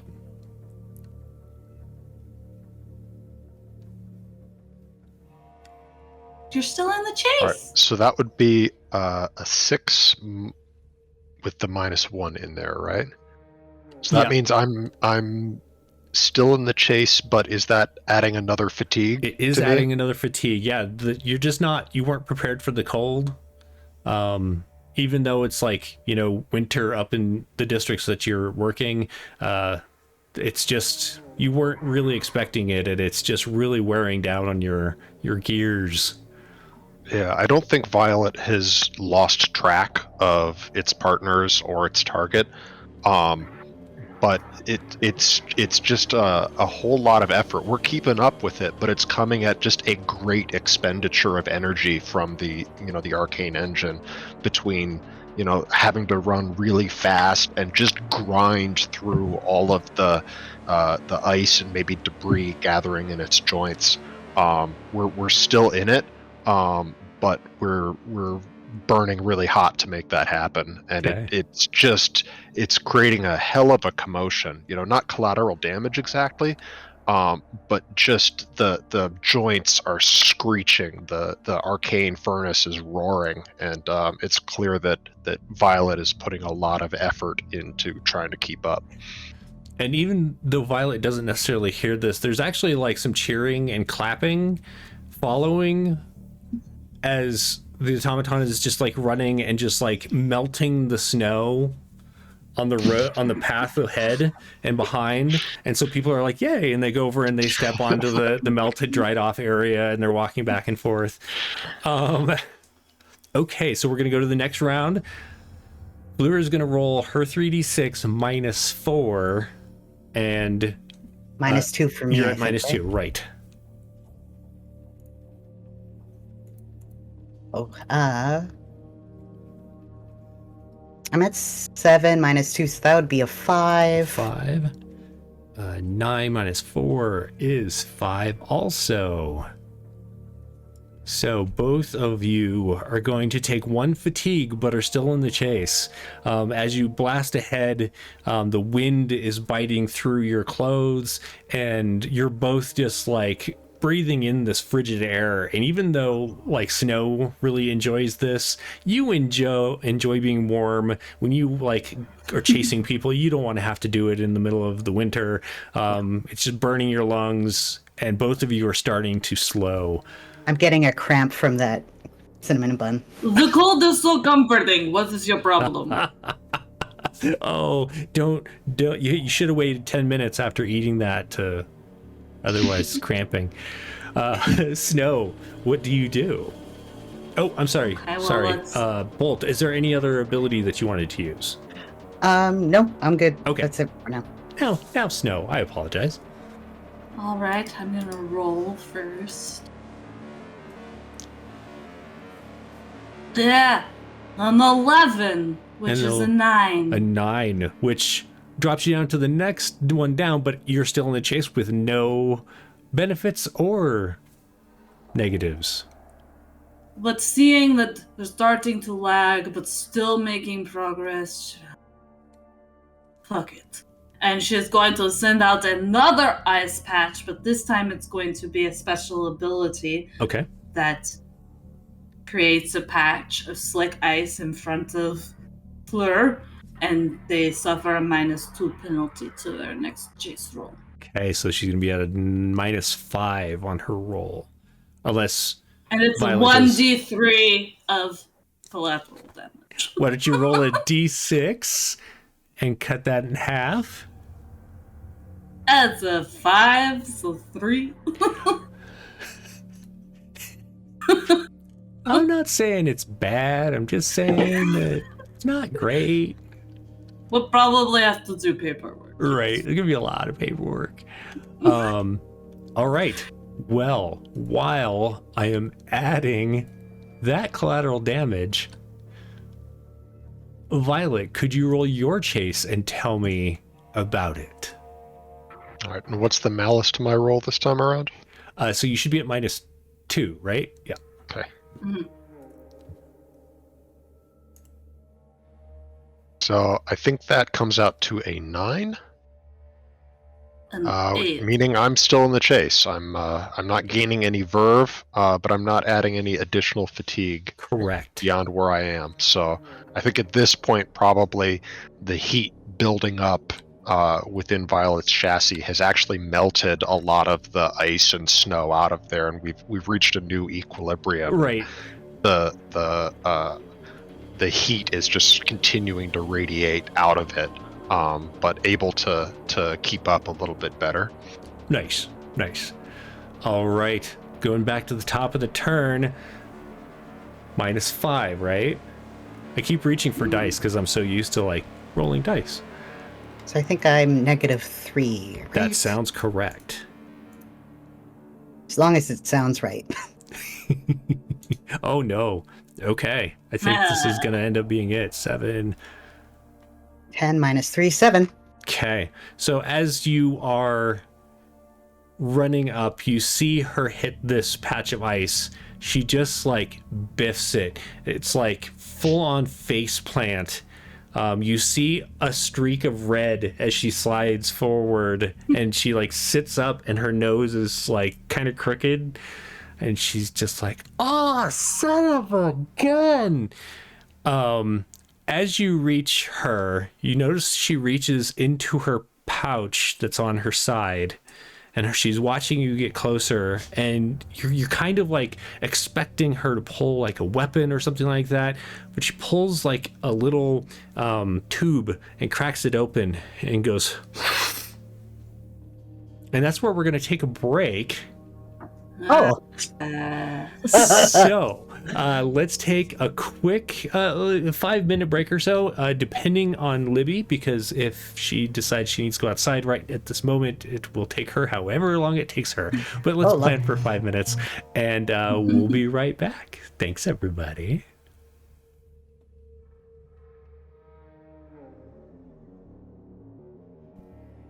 Hello, everybody, and welcome back. We have had our breaks. Libby was super excited to go outside for a few moments and then realized it is actually kind of chilly, and she was like, okay, I'm done. And so we are back and ready to deal with Fleur Dufly, who currently is sitting on a patch of ice, staring at Bolt running her down. She reaches into her pouch, grabs a vial of something, cracks it open, takes a sniff, and Bolt, you see her eyes go wide in dismay and she says, "Oh, wrong vial," and she throws it, and you've taken like what do you Stimulant? think? Yeah, what do you think this stimulant is called?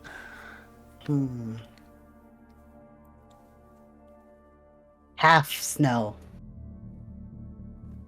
Half Like what? caffeine, half snow, like caffeine snow. Okay. And so you know like what it looks like. You've seen it. People take it. You've taken it, and you're just like, oh, she's not going to be sleeping for a couple of days. And she just like looks at you a little fearfully, and then resigned. She says, "Just get it over with." She hangs her head. Perfect. What do you Why do? did you run? Well, I don't particularly want to die. You thought we were going to kill you? Yeah, isn't that why you're here? No, we're part of Arcane Crimes Division. We are investigating the deaths, and you know you're the only one that didn't die, and you have potions to make things that could have killed them. You're detectives? Don't Yeah. we look like detectives? I definitely look like a street tramp. I mean, not really. Can I see your badges? I literally showed it to you when I said I'm from Arcane's Crime Division. What kind of idiot are you? She looks around like there's some people kind of watching, pointing and chatting.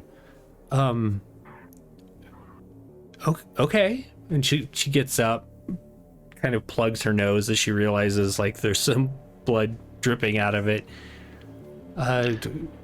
Do you know what happened this morning? 3 of your compatriots died due to magic that you could possibly have made. Well, I mean, yeah, but it's obviously magic you could have made too. Did you do it? Well, yeah. No. Violet sort of looks at this exchange and some of the people gathering nearby and produces its skeleton key, sort of looking for the nearest doorway. Snow, Bolt, why don't we continue this back at the Charter House? Fine. You really should get better on your feet on ice. I'm just saying it's like a useful skill to have. Oh, the Charter House. Yes, take me to the Charter House. That would be wonderful. I am now second guessing going to the charter house. She Well, wants to go there. I don't think she can get me there. So Who's she? I'll tell you if you promise to keep me safe. Well, I want to know who she is before we promise if we can keep you safe. We Well, would need that's to not how know a this little more works. specifics. Well, I'm an honest human being, and I cannot promise that we will keep you safe. You're I can an promise that we elf. can try. Turn of I phrase. promise I can try. Look, I can't I'll promise give you whatever success. answers you want if you just get me out of here and keep me safe. I could try to keep you safe. That's all I have. That's okay. I'll accept that. Great. Has Violet found a suitable doorway at this point to create our portal? Sure. Yeah. There's a like a beachwear shop that is like actually closed. You can see the people inside, just kind of staring forlornly out the window at the growing amounts of snow. You gonna walk over and use your skeleton key in their front door? Yep. So Violet goes ahead and places the magical key into the keyhole and twists. And suddenly that doorway is a doorway to a completely different place, as the view of the Charter House is now visible. And he sort of waves over Snow and Bolt and Fleur. Go. The door, right there. She looks around and like kind of watches back over her shoulder to make sure that it looks like she's looking for someone, and then walks through the door. I look around to see if I see something out of place. You don't see anything out of place. There are a lot of people watching, but nothing that seems odd for what just happened. These warm-blooded, they're so crazy. Everyone head on through to the charter house and shut the door behind you. Yep. All right. I'm imagining Violet is the last through. Okay. In the sudden warmth of the charter house, you see like the hustle and bustle of people walking around, different detectives. You actually see Genevieve, the satyr who is the fawn, who is the commanding officer today, and she kind of pokes her head up after like double taking to see you there. Oh, did you get your case solved? Nah. Nah. Working on it. Yeah. Oh, well, you might want to hurry because I guess Bigsby and hang on, I've got their names here in my head. I don't need to look at this paper over here. Bigsby and Teddy have had a bit of an issue, but you can help them out later when you're done. Is there an interrogation room available? Yeah, I think An interview room. Yes. Oh, yeah. Interview room. Yeah, there's number 3's open. Fleur? You really you put in your foot in your mouth, Bolt. Is it ever out of my mouth? No. All right. Fleur will head that direction, kind of following your lead. She doesn't seem to know where to go unless you point or lead her there, and goes inside, sits down. What do you do? So you're here. The lady that you're scared of? Well, so I saw something this morning, and I'm concerned for my safety, and I just want witness protection. What did you see? What did you see? I think I saw who killed my fellow employees at the Fairweather Society. So be more specific. Well, you may not like this, but it was a ice elf. I mean, I found that to be a high probability based on the way that that's occurred. So I don't know why I would be surprised. I'm pretty sure I know this ice elf from previous run-ins that she's had with the Fairweather Society. She's kind of a kook, if you ask me. Always going off about the word. Sorry, I had it in my head. The Pale Herald. I don't know if you know. Anyway, so she's always. I mean, any frost elf worth their salt knows the Pale Herald. Well, yeah. So she's just like maybe a little too into this Pale Herald, and anyway, I saw her climbing out of the window. Why were you late? Well, I wasn't even gonna go in, but. And you notice, like, now that, like, her nose has stopped bleeding, like, she does look tired. She looks, even though she's, like, energized right at the moment, like, her face looks tired, a little haggard. She looks just not great as far as health goes. She says, I've been a little under the weather. I was going to stay home. And then I decided at the last minute I wouldn't. And I just... Usually being late isn't a big deal, but apparently today it saved my life. Did it seem like this lady was looking for you? Like she knew that she didn't get all of the Fairweather Society? It didn't seem like she was looking for anyone. She just kind of like leapt out the window and booked it. And it was... I went and looked in afterwards. I'm actually the one who called the ACD. Why weren't you at the scene? Usually stay there.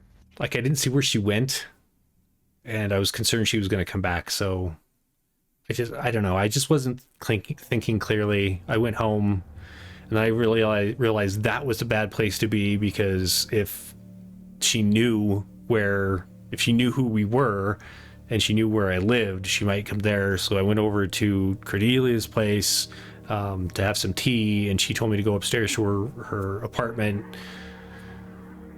So Violet has been listening to this conversation for a while, and I'm thinking this might be a opportunity to use one of my interview partner boosts. Sure.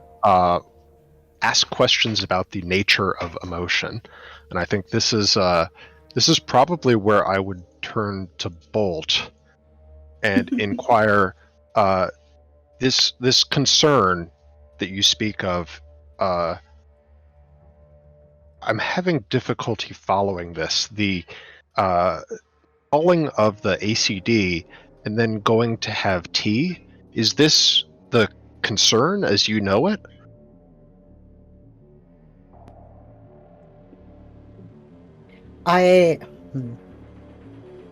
Flora, maybe you can explain to me how this concern led you to fear for your life and then go have tea.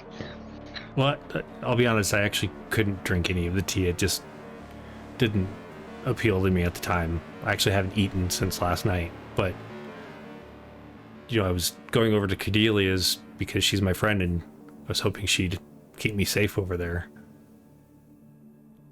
A tea shop owner would keep you safe? Well, she is kind of a powerful, nature witch, but like I said, I wasn't really thinking clearly, and then I saw all of you come out, and my landlord pointed at me, and I just ran. If I would have known you were the police, I would have actually come down and talked to you, because I just really want to make it through this. Well, you could start by giving us the name of the witch or the frost elf or the whatever you saw. Her name is Indigo. Do I know Indigo? Well, why don't we are you doing interview then? Is that what role we're making? I feel like it's interview right now. Okay, and who's gonna roll this interview role?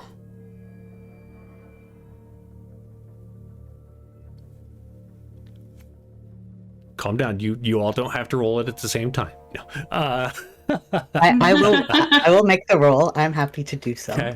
Let me just open. And what did the boost give Violet?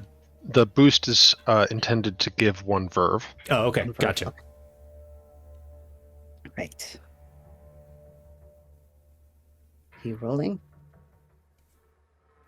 That's a 10. Nice. Ooh, you get another verve. Oh, do I? And yeah, 10 plus. It two successes or 3 successes? It's 3 progress, 3 one progress. time, 1 verve. Yeah. Perfect. Eat. Sorry, I have to go through all of the collateral damage checks to find. Oops, that's a time check. Excellent. I want to follow up the question. I think we had 10. I think we had 10. I did 4 or 5 at least. I want to follow up with Indigo about the question of Indigo with, what were her interactions with the Fairweather Society? Was it just that she wanted it colder? So a couple of things. One, with that roll, yes, Snow knows Indigo. Her full name is Indigo Shine. You think she's rather pompous. Which says a lot. So what that means for the others, she is kind of a zealot. She's very much into the darker side of the winter spirit, which is known as the pale Herald. Thank you. And she's kind of the even though the promise of eternal winter for ice elves is kind of, like a, oh yes, and then, after your life you go on to the eternal winter. Those who follow the Pale Herald kind of want to bring the eternal winter to the world instead. So she's kind of an extremist. And you can remember getting complaints about her from, or rather you can look and find records that there are complaints from various sources, the Fairweather Society being some of them, as far as her coming and, messing with their stuff, that machinery we were talking about earlier. She's never gone like full on violence before, but it appears that something has pushed her over the edge, if that is the case. So when Snow hears the name Indigo, the temperature in the room just starts to drop and drop and drop. And she gets this very icy look across her face.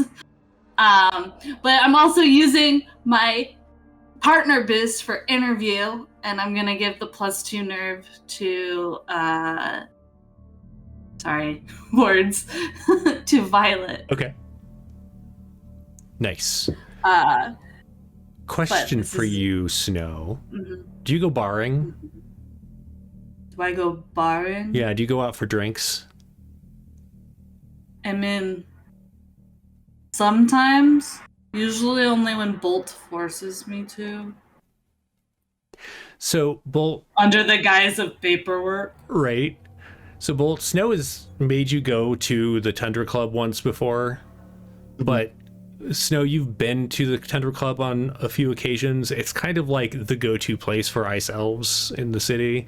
And you know that you've seen her there on a regular basis. You're not sure if she has like a connection with it, but it's pretty often that you have seen her there. And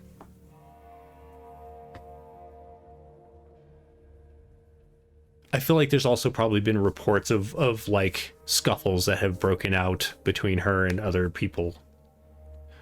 That's not necessarily in your level of things, but you could easily find them with that role that you got from the lower level police department. We should probably go check out that bar. You know, the one I took you to is the Tundra, whatever. Yeah. Apparently, she gets frosty.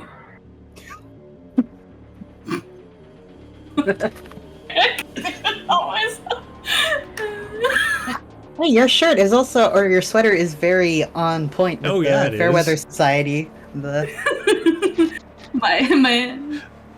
Nice.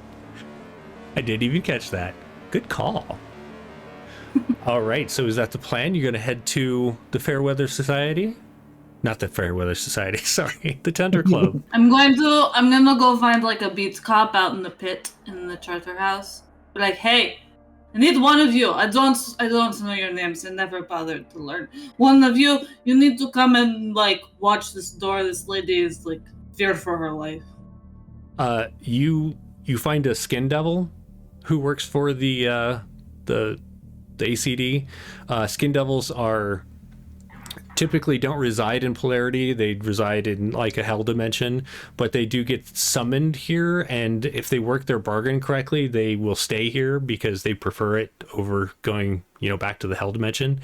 His name is Ralph. He's like, hey, I don't care. Hey, yeah, I can do that for you. Great.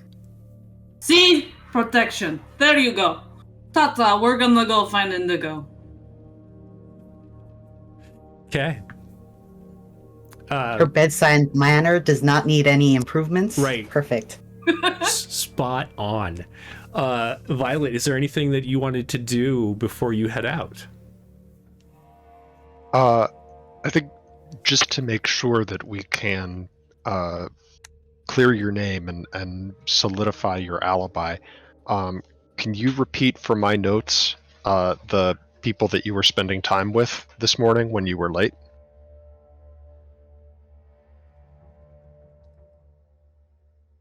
Addressing Fleur, Right. asking her, you were late this morning. I'd like to be able to rule you out as a suspect. Well, I wasn't. Who saw you this morning? Who could? Oh well, my landlord. Right. And likely Tony. He was unlocking as I left. I would check with them. Gotcha. And Violet's just making sure that it has those names in its notebook. Perfect. Just so that we can verify that alibi. I don't want to do that right now, but I just want to make sure we can follow up on that. Cool. You could get one of the lower level cops to take care of it for you, maybe, as well. I think Violet prefers to take the personal touch when it can, so we'll perhaps do that later. Nice. Snow does not. What? I am shocked. Shocked, I say. All right, so the three of you head out, heading down to the Tundra Club, which I believe is also in the Garden District. They didn't stray far. Well, does that mean they both get nerve again since we're re-entering the Garden District? I say this as I don't get any, but they do. I believe so, because you're in a different scene. I could be wrong on that, but I don't think getting an extra verb is going to break the game today.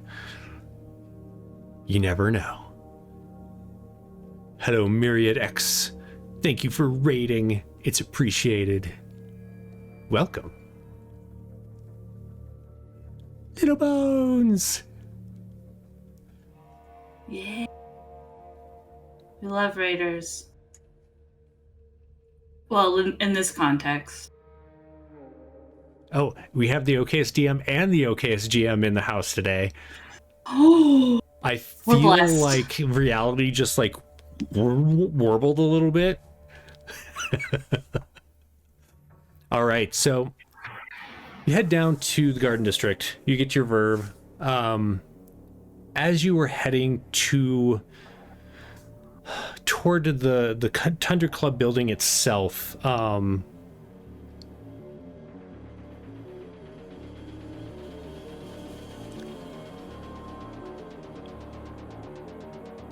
only two of you are not surprised by this. I don't know if Violet feels surprise. Otherwise, Violet would feel surprise as you're heading toward this area that it's just kind of this open space. You don't see a building, but there is a blue swirling icy portal outside of which stands a Yeti who is just kind of like leaning back against the edge of it, which appears to be solid, and kind of hanging out, just chewing on like a branch, like one would chew on a toothpick. And as you get closer, he kind of notices and stands up. Yes. Oh. We're here to go to the club, obviously. Right. Hey, Snow. Good to see you. Hey, I don't know your name. I don't know people's names. It's Jake. How many times do I have to say it's Jake? Probably every time that you meet me. I don't remember names. I mean, that's the pronounceable one. Hi, I'm Jake. He says to everyone what's else. the unpronounceable one? Maybe I'll remember that one. Good to see you, Jake. He says something that I can't pronounce because it's in Yiddish. Ah. No, I won't remember that either. Yeah. It's fine. Yeah, okay. Yeah, go ahead on in. Good to see you. Thanks. And as you step through this portal, on the other side, this the inside looks like it's made of crystal because it is so finely polished ice that it appears to be a different substance if it weren't for the deep seething cold that immediately like kicks in as you walk in. You see several ice elves that are sitting around talking. There are a couple of gnomes that have like a lot of stocking caps on and like fur boots and gloves and everything, but for the most part the vast majority of people are ice elves. What do you do? Do I see Indigo? You do. She's really hard to miss as she likes to spike her hair up into a mohawk with her magic. Like she freezes it up there, making it kind of appear crystalline in itself. She's sitting by herself at the far end of the bar. So there's kind of like a bar in the center of the room, and there are like booths around and some separate tables. And she is on the right-hand side. Can't really see her face and all that, but you see her hair sticking up. You're pretty sure that's her over there. I just start walking towards her. I don't move fast because I never move fast. Okay. But I just start walking towards her. As you do so, she kind of glances up, and this look of like recognition hits her face as you two like make eye contact, and her stool goes clattering as she stands up and steps back and begins to throw ice magic at you. Why would she throw ice magic at the frost elf? That just makes no sense.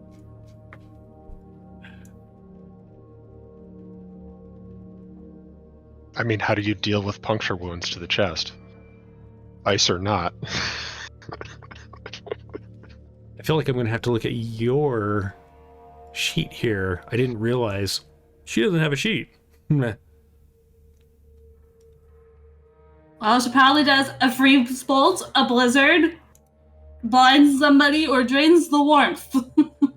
She's I don't know if you can drain the warmth from the Tundra Club. Right.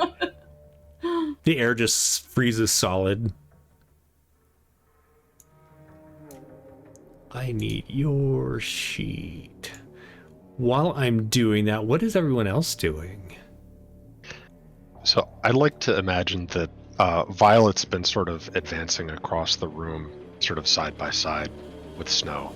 And as a, war machine, Violet was absolutely anticipating, an exchange here.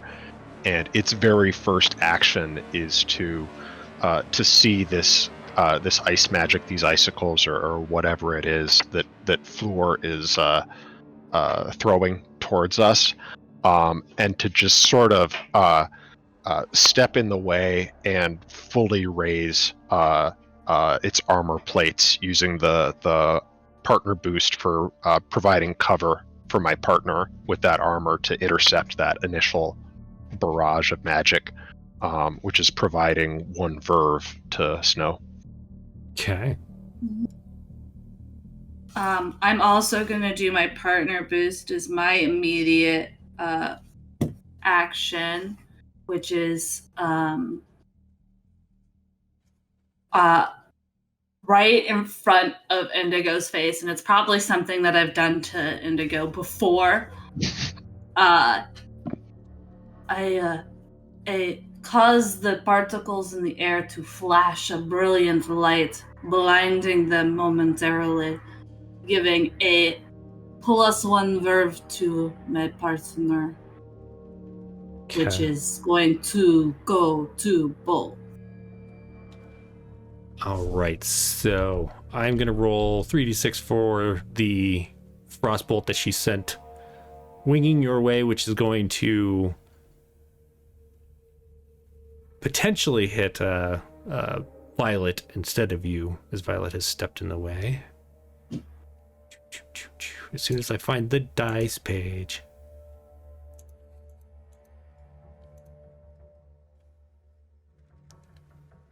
All right, so that is a 10.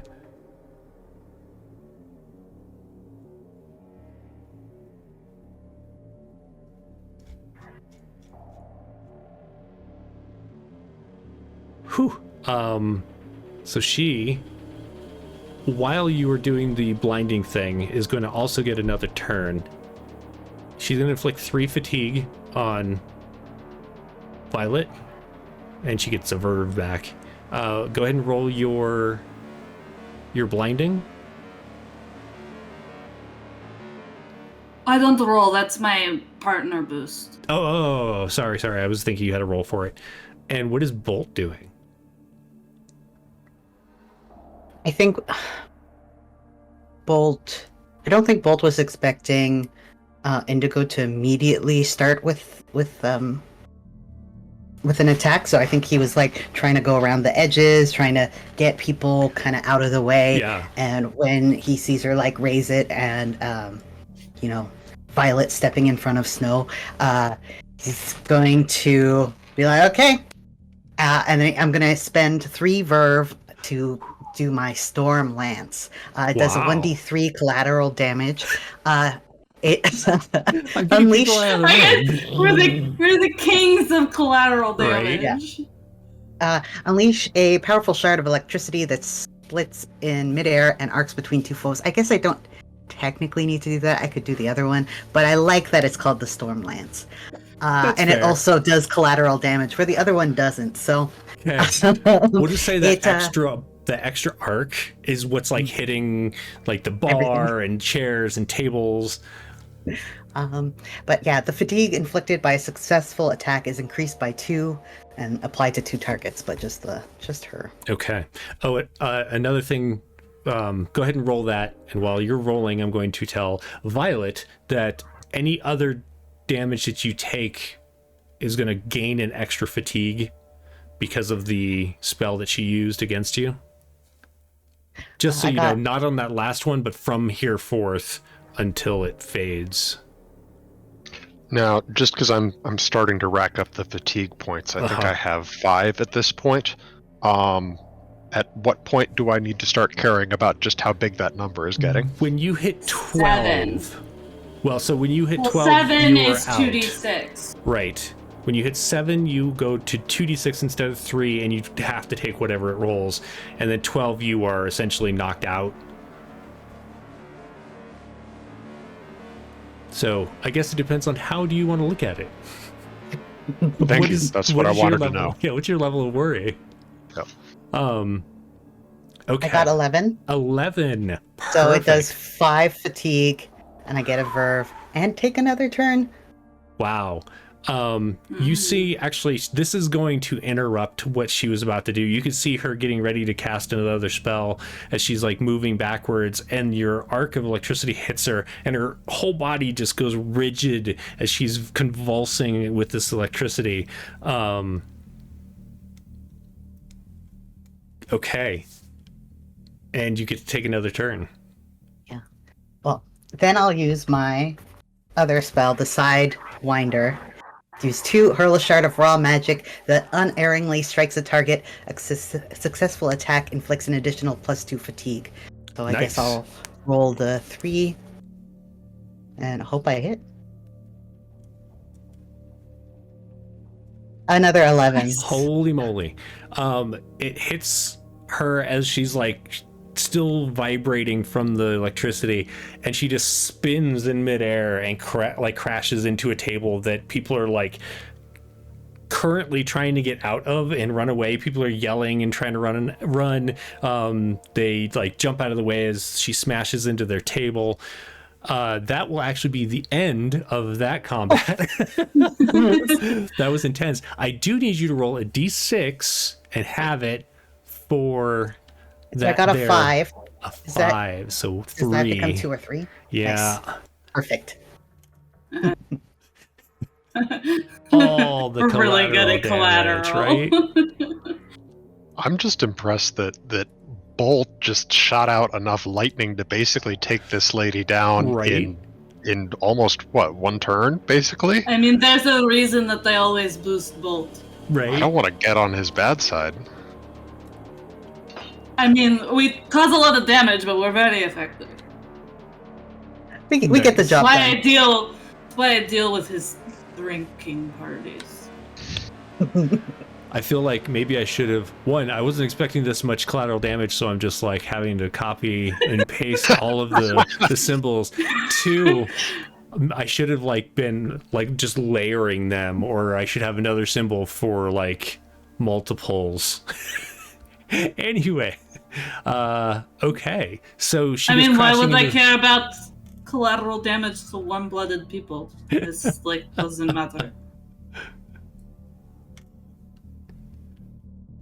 If she goes crashing.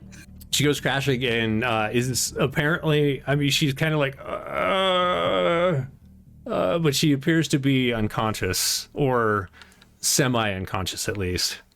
Oh, Violet, do you want to open the door? And I just like go grab Indigo and just start calmly dragging towards whatever door Violet starts to open. Okay.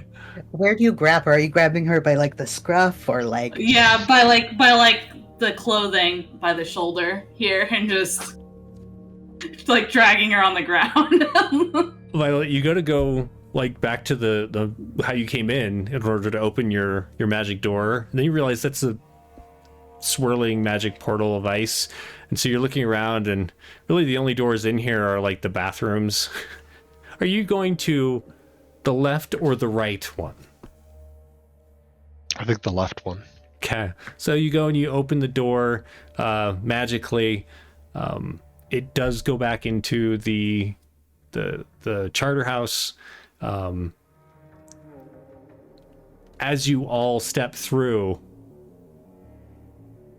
and the door shuts and comes back to being the bathroom door, this guy walks out and is just like looking around and looks like completely befuddled as to what the hell just happened. All right, so you have her in custody. What would you like to do? Is there like another interrogation room? Sure. Number 3 is actually open again as they have moved. No, it's an interrogation room. Right. They run over and they like swap the sign out for you. They pull down the interview sign, put up the interrogation I mean, sign. obviously, they should always put whatever sign I call it up. Nice. So you take her in there, and as you like set her down in the chair, she's kind of coming around and like blinks blurrily at you.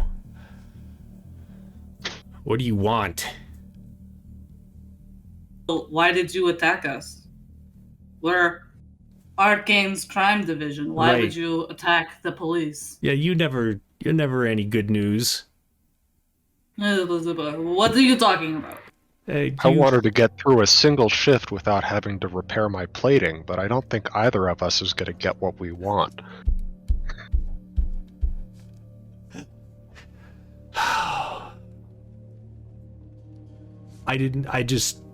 I thought it would be for the best that I just, got away from you, because you always make snap judgments about my kind. I make snap judgments about your No, kind. I'm not talking about... Who are you talking to? I'm not talking about that. I'm talking about my beliefs and stuff. Who are you the... Shut up.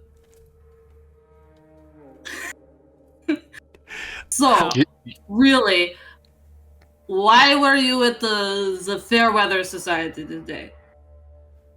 Why don't we... So you're going to do an interrogation roll, right? Yes. Okay. I'm also going to use one verb to use my ability called Ice in the Veins, where I can detect the almost imperceptible increase in heat caused by lying, and I add +1 progress to a case Nice. involving a roll. All right, for go ahead and interrogation. make your roll.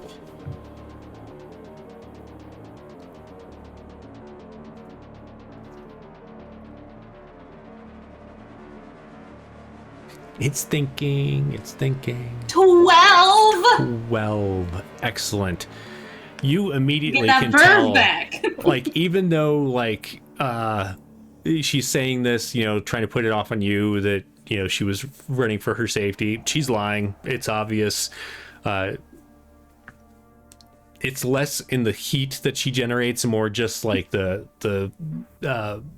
facial features. You can tell she's like got a little twitch when she lies. And how would you like to deal with that?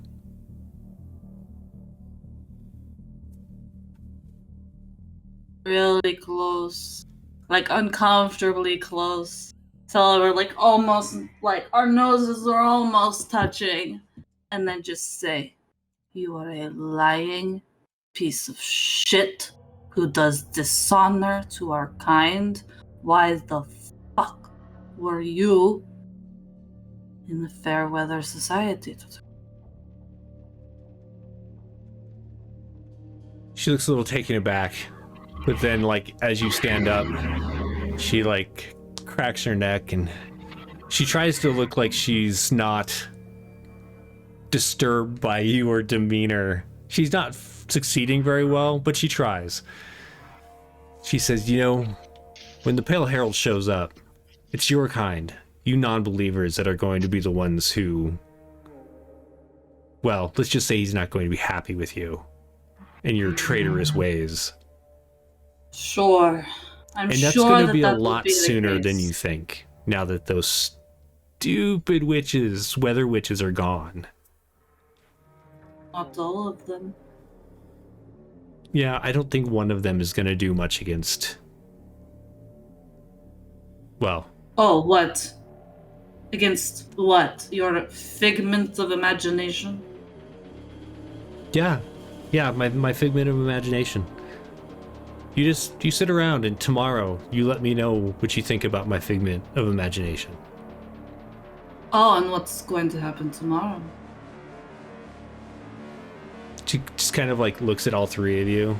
And again, she's trying to act nonchalant about it, but there is definitely Probably like nothing. Probably nothing. I mean, it is your figment of imagination, so I mean, you're probably just putting the things Herald. out there. The Herald's going to be here tomorrow. The summoning will be complete, Oh, yeah? and the Herald will be here, and then And you. how are you and summoning you, the Herald? And you, all of you, will be frozen if you're lucky.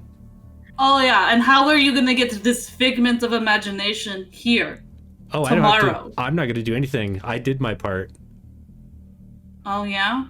What was your part besides killing people? Well, that was pretty much my part. I'm good at it. Okay. And the other parts? How do you know that they got complete?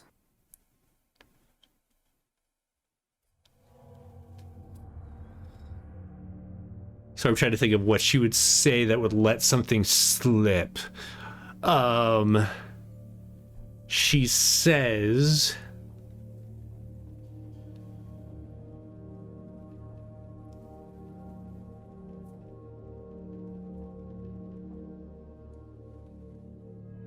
Kettlerim's creations have the process almost complete. There's nothing you can do to stop it. What's the process? I mean, assuming there actually is one, because, you know, imagination. About this time, from the one-way window mirror, you hear a knock. Which you know is like a sign for at least one of you to step out of the room. I think Violet will stand up and go see what's needed. Okay.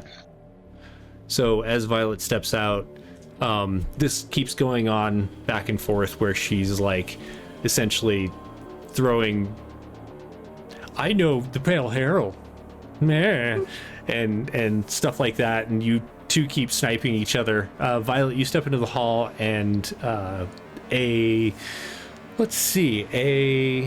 dwarf woman steps out from the room that would be the viewing room from where you were. Did she say Kettlerim? Did I hear that right? That's what I heard. Oh, interesting. Mr. Jonas Kettlerim is in interview room 1 right now. He was brought in by Cass and Francois earlier. Apparently he had something to do with these missing children. He was making like some toys that were like mesmerizing them to disappear. They're trying to figure out where these kids are right now. Is he a suspect or a victim? What's his place in the case? It seems like he was responsible for the... We're not sure if we can call it kidnapping yet, but these toys that he was making were definitely what were getting these kids to, like run away or disappear. Interesting. We can let you know what they find out when they're done. Yeah. Let Cast and Francois know that we have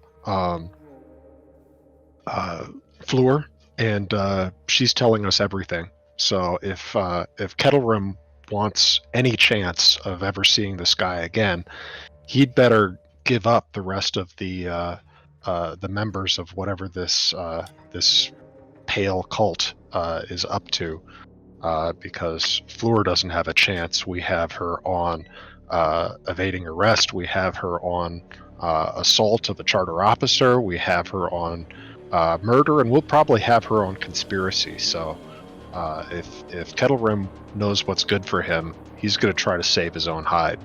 All right, hang on. She pulls out like a little stone that you've seen used before. They're like sending stones. Yeah, so I've got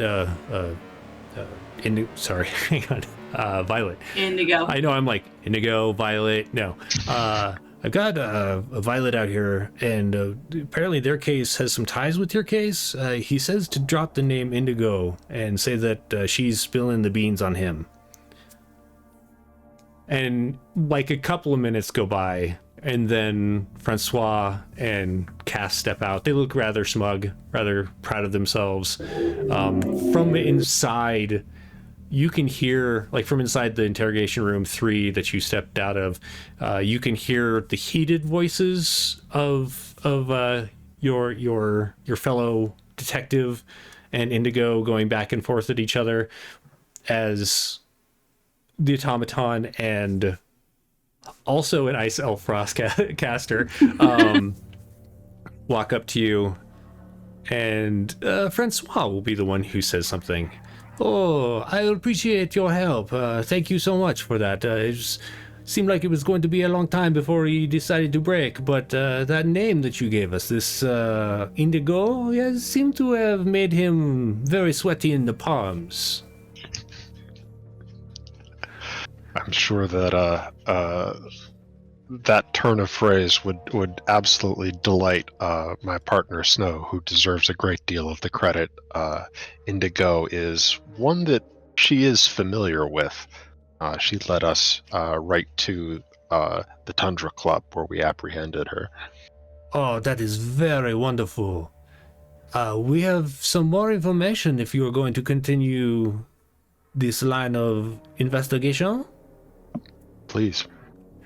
It appears that the two of them were working together to collect the children to do a summoning. It is not something that we would have seen coming. It isn't a ritual like you would expect. It is more of a passive thing. These children have been taken to this warehouse where they are working. They're making the toys, and they are putting their essences into the toys, which is causing a summoning of the Pair Herald, which sounds very bad. And my friend and partner Cassia, he made very many curses when he heard this, and I did not feel I don't know if I am supposed to be scared of this or not. Why don't you let me pull out Snow, and we'll see if this warehouse is something we need to take care of right now. I'm sure that Mr. Kettlerim and Ms. Indigo will be secure here at the Charter House. We will be right there. You hear the knocking on the door from inside. Bolt. So this sniping has been going on for a few minutes now. Is there anything that you're doing? I right now I'm with Snow on not believing. Well, at least Bolt doesn't believe this Herald bullshit is real. So I want to have at some point use a partner boost on Snow. Okay. My interrogate is use illusions to boost your partner's strategy. It's +2 verve, and what I'm using what illusions I'm creating are like. I'm like, oh, the Pale Herald? Oh yeah, we saw him. He's over at like a beach, and I like have him like drinking a daiquiri on a beach somewhere. Like he's given up this whatever plan you've got. Like, yeah, Nice. That's and like her. Indigo has been arrested enough times that she's used to like having these like I mean, there aren't security cameras, but there are magical devices that catch images of things, the kind of camera-ish. And so your illusions have the look of that, and you can see she's pretty crestfallen by the time the interview is kind of wrapping up. No, I called it an interrogation. Okay, that's fair. Okay. And it's Indigo. Of course I called it an interrogation. There's a knock on the door, and it kind of cracks open a little, and Violet peers in and says, Snow, can I see you for a moment? Sure. Bolt, annoy her. My specialty. Love it. All right, so you step out, and you notice not only is Violet there, but you see Cass and Francois as well. Francois was just telling me about a parallel investigation with Kettlerim, and the punchline is something of a summoning of the Pale Herald in a warehouse. It has to do with children and kidnapping and putting their soul essence into toys. Is any of this ringing true to you? I'm wondering if we need to be heading over there right now and just leaving Indigo in lockup. We should definitely fix that, like, right now. There is nothing more powerful than a child's essence. Nothing. Remind me to ask you why you know so much about this later. Well, we should pull out. It's like the core of magic and belief comes from the purity of being a child. It's just one of the most pure, powerful sources there is. Anything that's trying to utilize that over a long period of time is bad. And I mean, as much as I was like giving her shit about the Pale Herald, like, he came, there have been no more warm-blooded. I'll tell you that much. We should grab Bolt and put have somebody else put Indigo into lockup. one of you, because I don't know your names. I never learn your names. One of you guys, come. I need you to like watch and lock up this crazy lady. She's got ice powers, so be like real careful. I think it's worse that Snow says every time, I'm not going to remember your names. But it's like, we know. Francois, do you and Cass want to come along, or are you going to take care of Kettlerim? Oh, we will take care of Kettlerim, but we can also watch your suspect as well. We will book her, as they say. I appreciate it. Okay. Which I thanks. only I mean, I don't know your name. Oh, I am Francois. I actually only recently found out that the term booking her does not require actually hitting them with the book. You're going to be shocked when you learn about throwing the book at someone. Wait, what? Anyways, Cass, nice to see you. I don't know, I won't remember your name, but nice to see you, Cass. Okay, let's go. Cass just like does the ice elf head nod, which is the very imperceptible.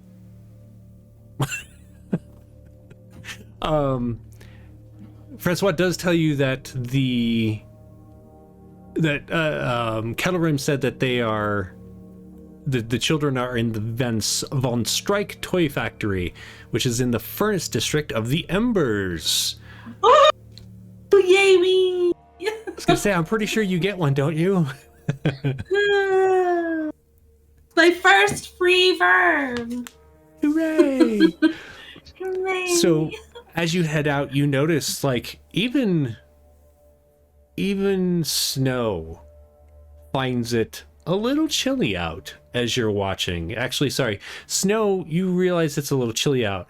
Bolt, you're like, if I hadn't, like, downed all of that, whatever drink you think it was, earlier, I would be freezing right now. And you're all bundled up. And I feel like automatons probably sense the cold in a similar fashion, but not... You don't really necessarily have the same reaction, but you realize it is very, very frigid, and it's just dumping snow. So it takes you a bit to get down there. However, with your... You did make all of your case. You also filled your time, but that's not necessarily a bad thing. Does our collateral damage come into effect for this as well? Or, No, it does at the end of things. Oh, when I get paid, I see. Okay. Right.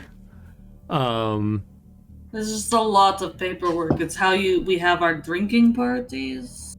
So much paperwork. So you're familiar with the embers, but as you are entering the district, it actually is kind of feels a little alien or weird to you, Snow, as mist is just filling the area, and you realize it's because all of the snow and ice that's building up that is just dumping down is evaporating and creating this fog that just fills the entire district. And it's with a moment of like almost shock that the conical building of the toy factory comes into view. Like you weren't really sure where you were. You're just kind of wandering in the direction you think you're supposed to go. And then all of a sudden there in the dark are these pale magical lights that are twinkling just very calmly in this thick fog.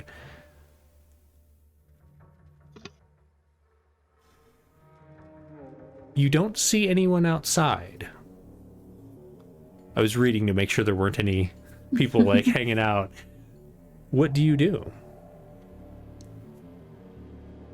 I mean, let's start heading to the toy shop. I mean, is there any windows on the front of this toy shop? You do see, so there's like a spiral painted on it, and you do see that in the spiral there are windows kind of placed throughout it.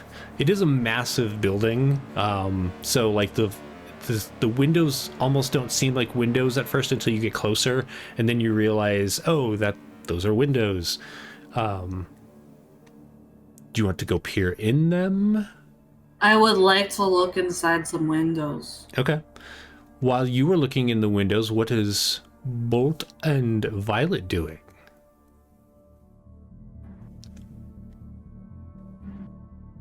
I think Violet's looking for something like the main entrance, and maybe looking to see if there are any recent tracks in the snow. Yes to both. Even the recent tracks, though, are somewhat filled in with snow because it's snowing so hard. But it does appear that some fairly small tracks lead up to the main door. Violet points at those small tracks and says, "See the snow filling those in? They've been here for a while. We should hurry." And does Bolt want to do anything while Snow is looking in the slightly snow-covered windows? Right now I don't think I can't think of anything that Bolt Okay. would be doing other than maybe helping Violet, like, Sure. scope the place out. So Violet, you go to the closest window is one on the right. It's kind of where the spiral begins and would mark where you can tell that they're pretty evenly distributed throughout the height of it. So you're pretty sure this is the ground floor window. And you go and you look through, and sure enough, you can see the window is a little fogged up, and that fog is kind of icing over. But inside, you can see hordes of children. You're not really sure how many are in there. It's you can count dozens from just what you can see, and there's a pale glow in front of each of them as they're kind of looks like each of them is toiling away at putting together something. It's hard to make out from where you are, but it does seem that there is a faint blue glow to whatever it is that they're putting together. Is there anybody in the room besides the children? You don't see any other people, but you do see a lot of toys that all look kind of like mechanical animals. And then you kind of realize that there are larger versions of them spaced throughout the room, kind of equidistant. There is a large mechanical fox, a rabbit, a dog, and a squirrel. Right. I'm very suspicious. Okay. Well, we do have to hurry. I go over to Violet and Bolt. We do have to hurry, but there's these very suspicious, big, large mechanical animals I'm pretty sure are going to attack us when we come in. But I have something that could attack them all at the same time. But we really just need to try and break the spell on the children, which I think is coming from all the mechanical animals. So, that should be our focus. I'm with you, but keep an eye out for who brought them here or who's keeping them here. Well, I think we have the person who brought them here. They're enchanted. That's why they're still here. All right. Let's go. Yeah. Did you want to go through first, Violet? I feel like you're a person that wants to go through first, but you're also looking a little dinged.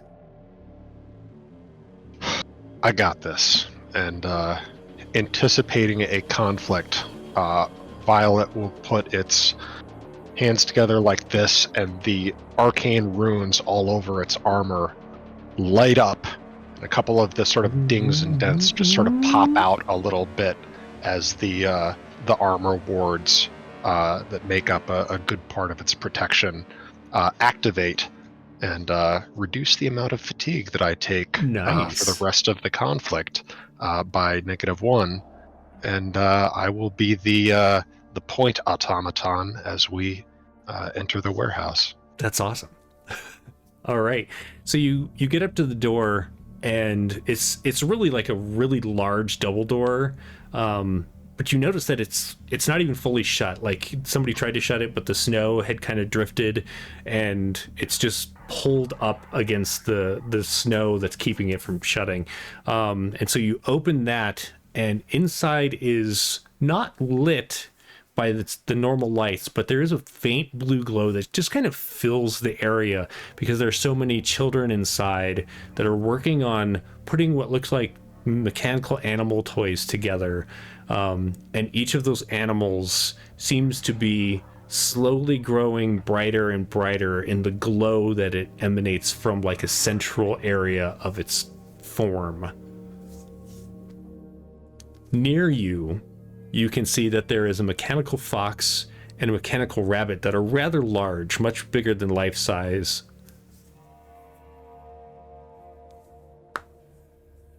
What do you do?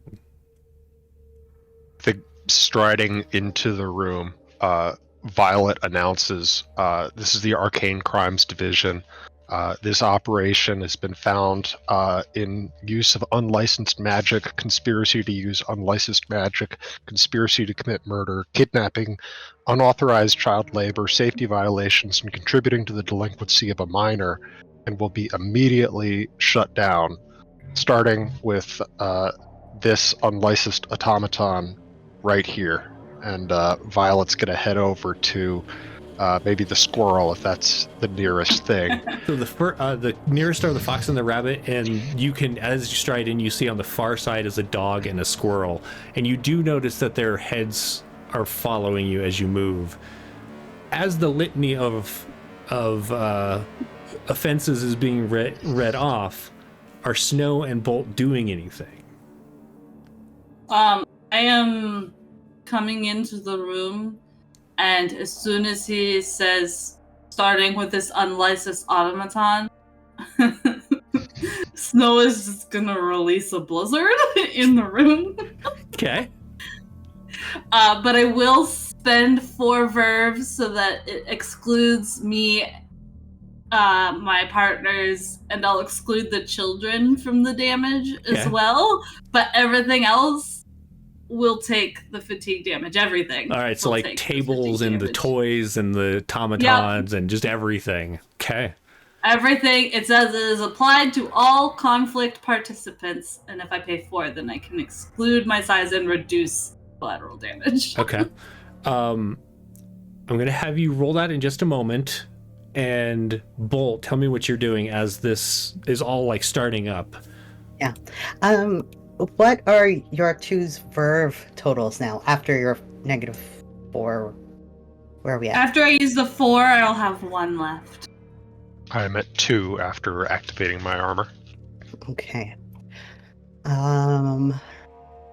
So I think I'm going to use a partner boost. I think I'm going to use it on, I was going to say Vindigo, Violet. That's if Vin Diesel plays Violet as, you know, in the live action version. I'm going to use, it's for conflict, unnerve opponents with a mass illusion.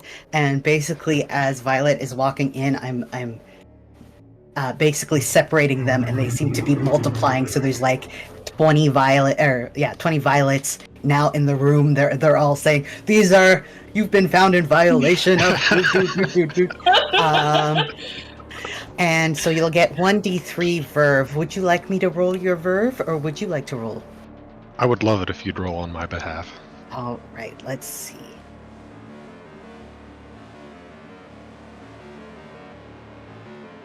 6, so you get 3 verve. Nice. D dice has been like really treating me well tonight. Nice. Like it more than D&D Beyond. It's amazing. Nice.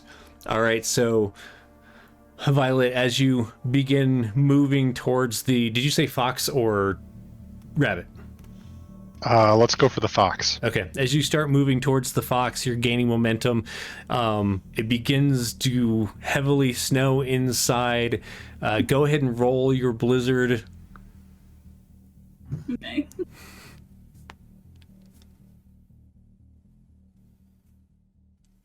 Okay, that's a 8. So everybody takes 2 fatigue. Not us, but everybody else.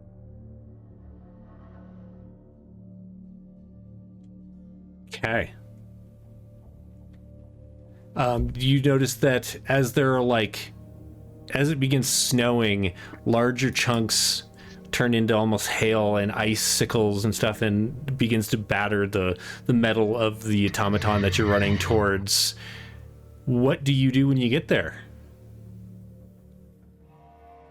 Is the automaton made any indication of looking towards me or movement or anything like that, or is it just standing there? Yeah, as you walked in, you saw their heads moving in unison with your movement. Okay. I think I am going to deconstruct this the hard way. So we're going to bring my my right arm up with it and level my hex cannon right at that thing's head, and launch a cursed explosive shell right into that bad boy. Okay. Which is gonna use up 3 of my verve, cause some collateral damage, but also inflict some additional fatigue if I do a successful attack on this single target. Excellent. So I think I should probably be rolling my my attack for this guy right now, right? Correct. Okay. Go ahead and do that roll. Ooh, And that would be a 12. Okay. And then I need to roll the additional damage, right? The 1d6 fatigue. So I'll roll that. So that's an additional 4 on top of the 3 fatigue from rolling a 12. So that would be 7 fatigue to this fox. Okay. And then the collateral damage would be... Actually, see, hold are we off on rounding up? collateral because I'm going to have you Okay. roll all collateral at the end because I'm pretty sure Blizzard also does collateral, doesn't it? Fair enough. yeah, I already rolled for it. Okay. I'm keeping track of how much I rolled. If you want to roll now, that's fine. Just keep track, and I'm going to get it all at the end of the round because then I don't have to like do multiple copy pastes. Okay, so as you're running towards it and you raise your arm up, there's like this sickly purple glow that builds around the end of it as it shoots this explosive out. It hits it, but okay, so I just had to double check that I read this correctly. As you were doing so, you feel this strange sensation. The sensation's coming from, there's like this pull that you can feel like coming on it feels like almost like your body, but it's like something inside your body, something you don't really have a word for being an automaton. It feels like it's cold and it's pulling it towards the automaton that you're blasting. I need you to roll a d6 for me.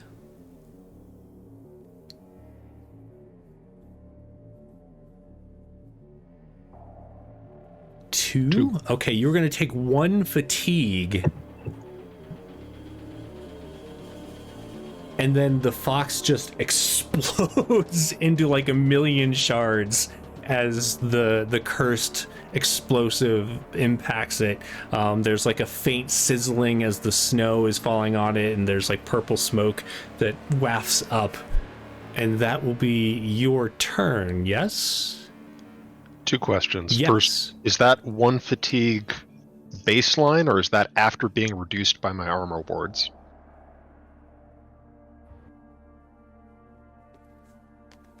That is a very good question because it's not a physical thing, but because your armor wards are magical, what you feel is this thing is trying to pull this thing that you don't have words for.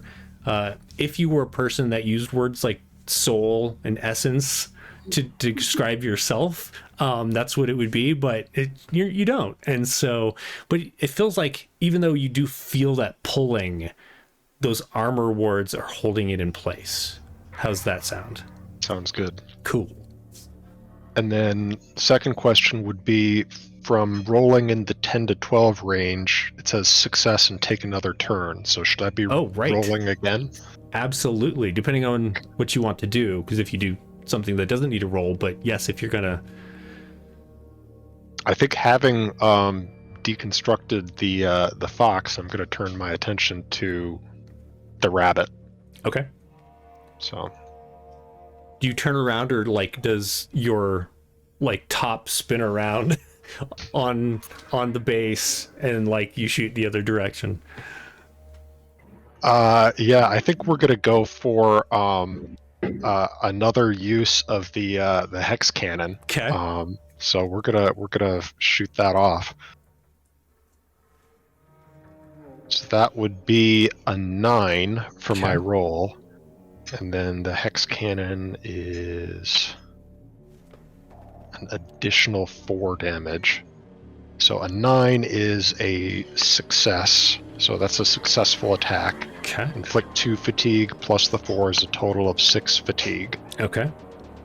And am I going to keep basically chaining turns here as long as I keep rolling in this range, or do other folks get a chance? I think you get one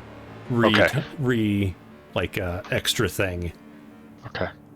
So Bolt, as you're moving in and you see Violet like chugging off the other direction towards the fox, and then this explosion, and then its top turns and aims its other arm at the squirrel, and you see this projectile like go over your head and explodes into the squirrel, who's like a good chunk of its chassis like explodes out, and the blue light that was in its eyes and in its center goes out, and like it just kind of folds in half in a way that it probably shouldn't. What are you doing?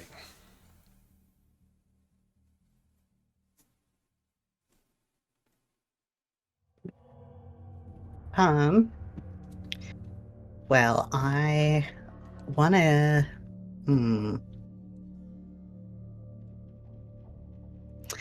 What are the other automaton? Are they moving at all? Are they? They do appear to be starting to like get up and head your direction. And you also notice that the children, even though they are like kind of like swaying on their feet and very tired looking, are also starting to turn towards you all. Oh, good. Okay. I would like to use, I think, one of my last partner boosts. This one will be for Snow. It's +1 verve.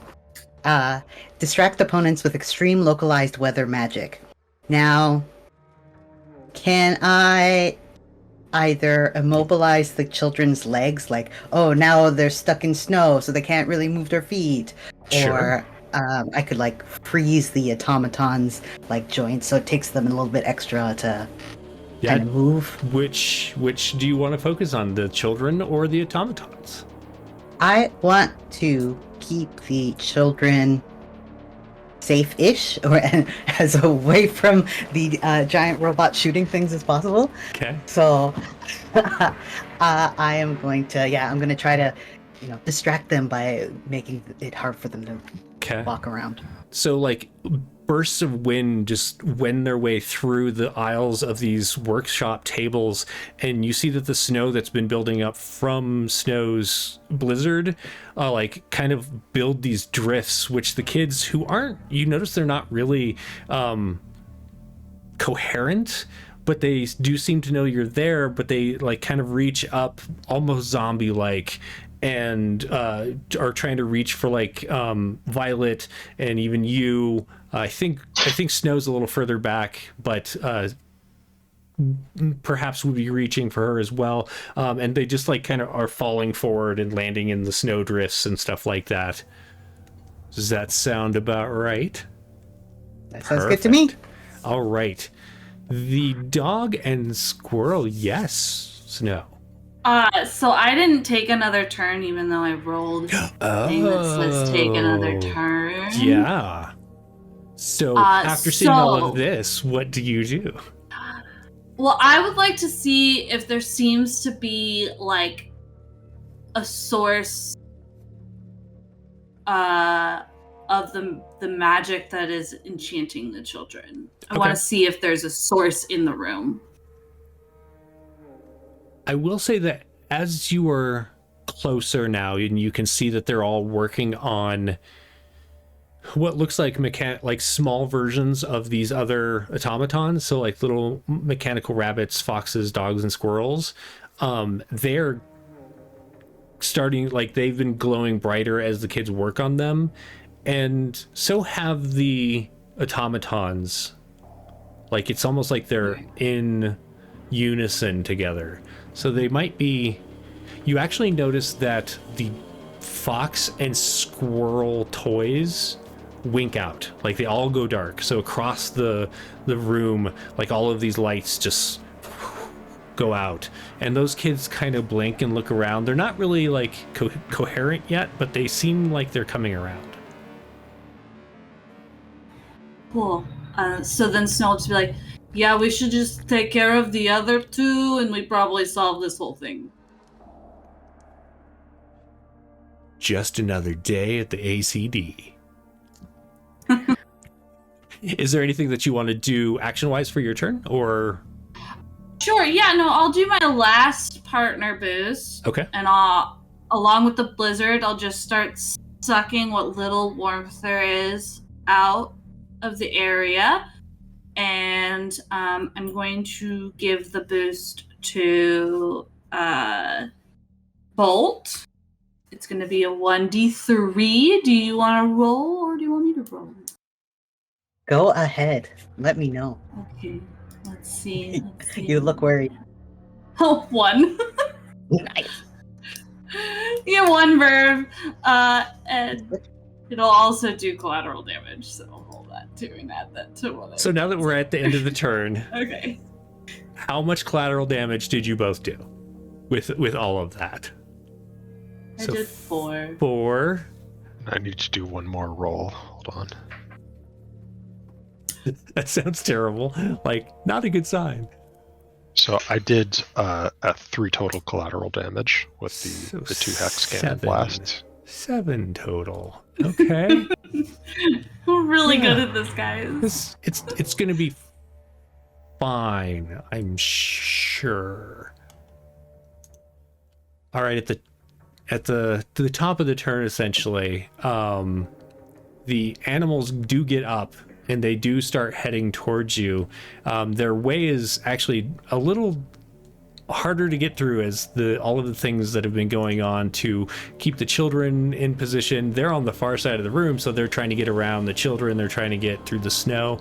And the kids are actually the ones who haven't been released from the magic are trying to get up and move towards you. A few of them do, and Bolt, they don't like attack you or anything, but Bolt, they get to you and they start like clinging to you, almost like they're hugging you, but it's in a very kind of mindless way.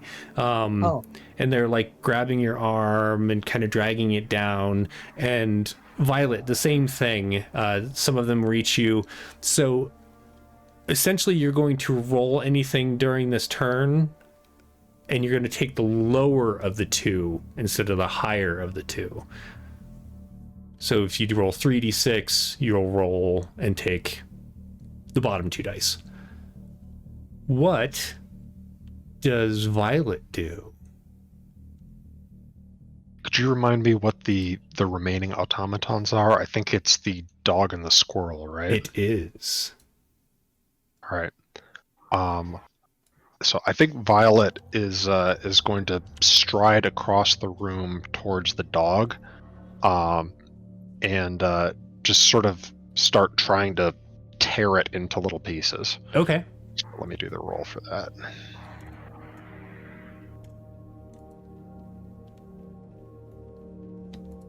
So that would be 5 points there. So that would be success, and then the round ends, inflicting 1 fatigue on the dog.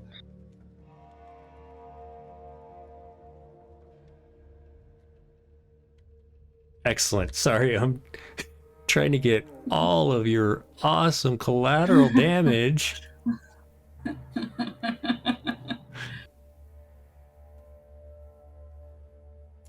Whew. That'll work for now. So much. So many. All right, so you do 1 collateral damage. Is that what you said? No, just 1 fatigue to the dog. 1 No fatigue. collateral damage. Just because I'm not throwing around Right.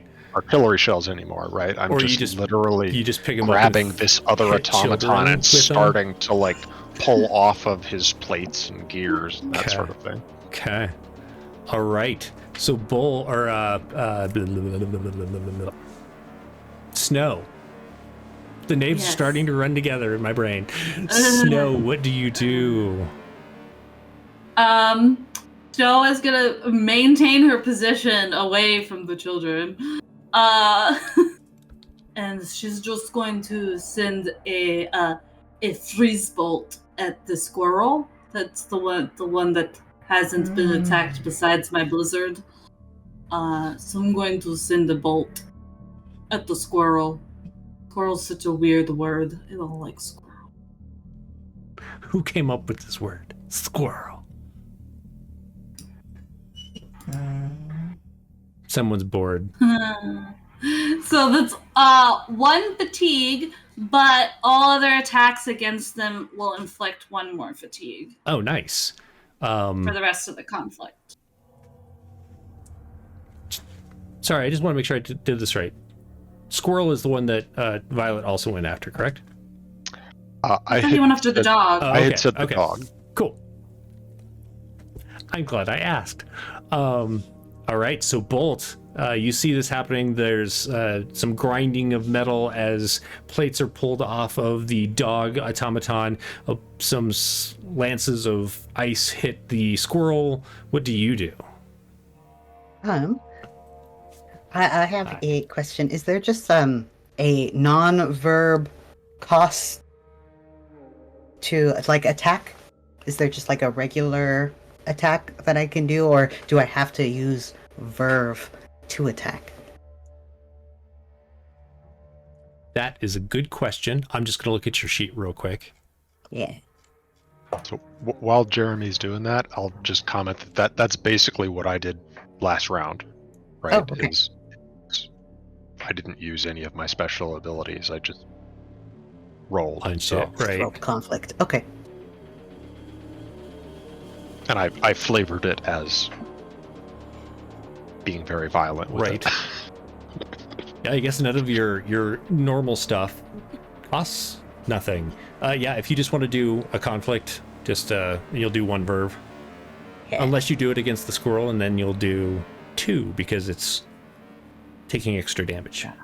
I'll probably. Well, it'll be whatever fatigue you roll. Yeah. I will. I will aim towards the squirrel, for sure. Let me.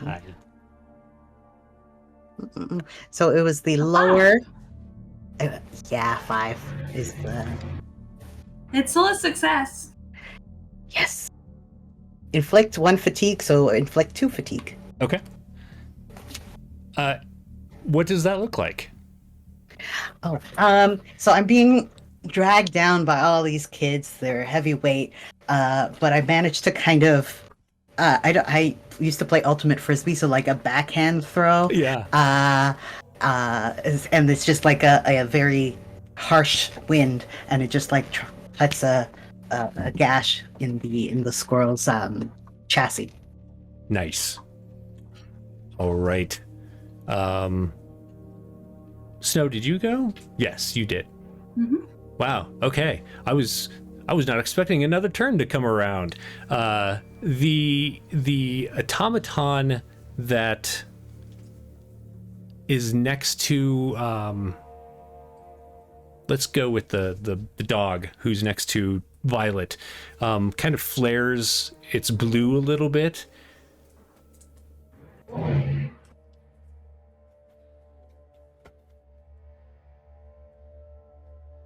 And nothing seems to happen.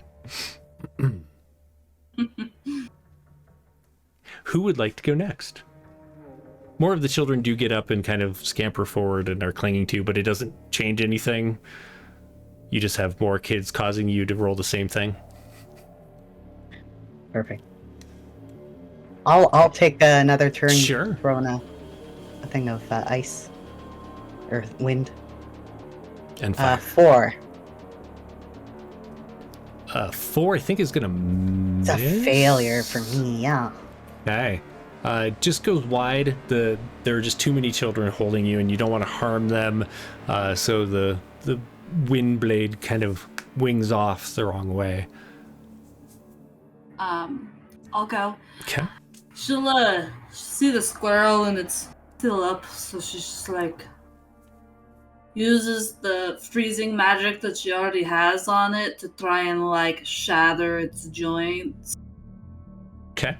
And is just going to try and attack the squirrel. Sure. Oops, that was not 3.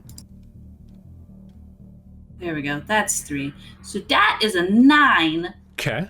So it takes 3 fatigue because of my thing that I did last time. Yeah. And I get another turn. Is it Make still it up? so. Actually, so that one is crumbling apart as you are like essentially squishing it with the coalescing ice.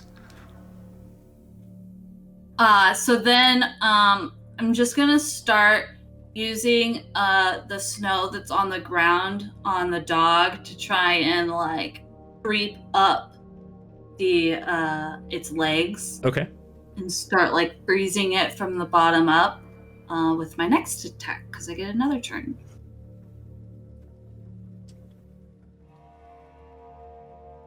Which is a 5, so it does 1 fatigue. What did you roll? Because it landed weird on the screen. 3, 2, 1. Okay. But I don't have any children on me, so. No, that's fine. I was just wondering because like they landed on like an edge. 2 of the dice were on an edge on my screen. I'm like, how did that happen? Perfect. Okay, cool. And it does one fatigue on the dog. So just 1 fatigue. You can hear the crunching, like a compression of its metal, Violet, as its legs are kind of being squished. What would you like to do? Oh, do the kids off of Violet go away, or do the kids off of Bolt go away with the destruction of the squirrel? Oh, so they're kind of interspersed throughout the room, so it's not necessarily that like enough to get rid of those things. Oh, there's a thing. Distraction. Violent. Violet has gone to another space. Right. Violet is listening to see what. Sorry about that. Their essence tells them to do. What does your essence tell you, Violet? What should you do? Violet chooses violence, so do that roll. The dog is the last one still up, right? It is. Mm-hmm. And that would be rolling a 5. Yep. Which is still success in the round. So I'm doing another fatigue to it. And I think this is Violet just sort of trying to pry apart any kind of shell or casing or things like that to get at the nougaty center, that glowing purple power source, and try to expose that and either rip it out or extinguish it, or at least make it visible for his partners. So you both see as Violet grabs the we're gonna go with, it's like a really large chihuahua head. It begins to pry open its mouth, and from inside there's this glow down deep within it.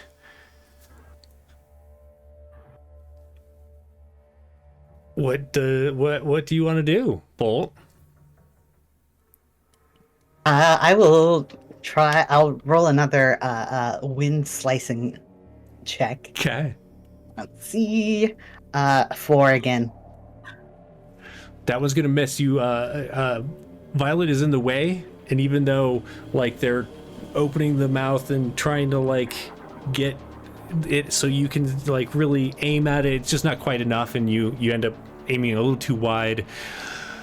Snow? Yeah, I'm just gonna try and freeze and shatter the source that I see inside the Chihuahua's mouth. Okay.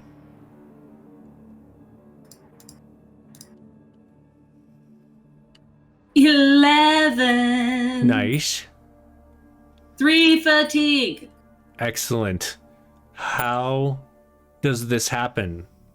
Because, I can't use that other phrase. So, the blizzard that's still kind of going around and snowing in the room, a bunch of the, like, hail and wind just, like, swirls and shoves its way down the Chihuahua's throat before coalescing around the source where it becomes muted, and then it just shatters.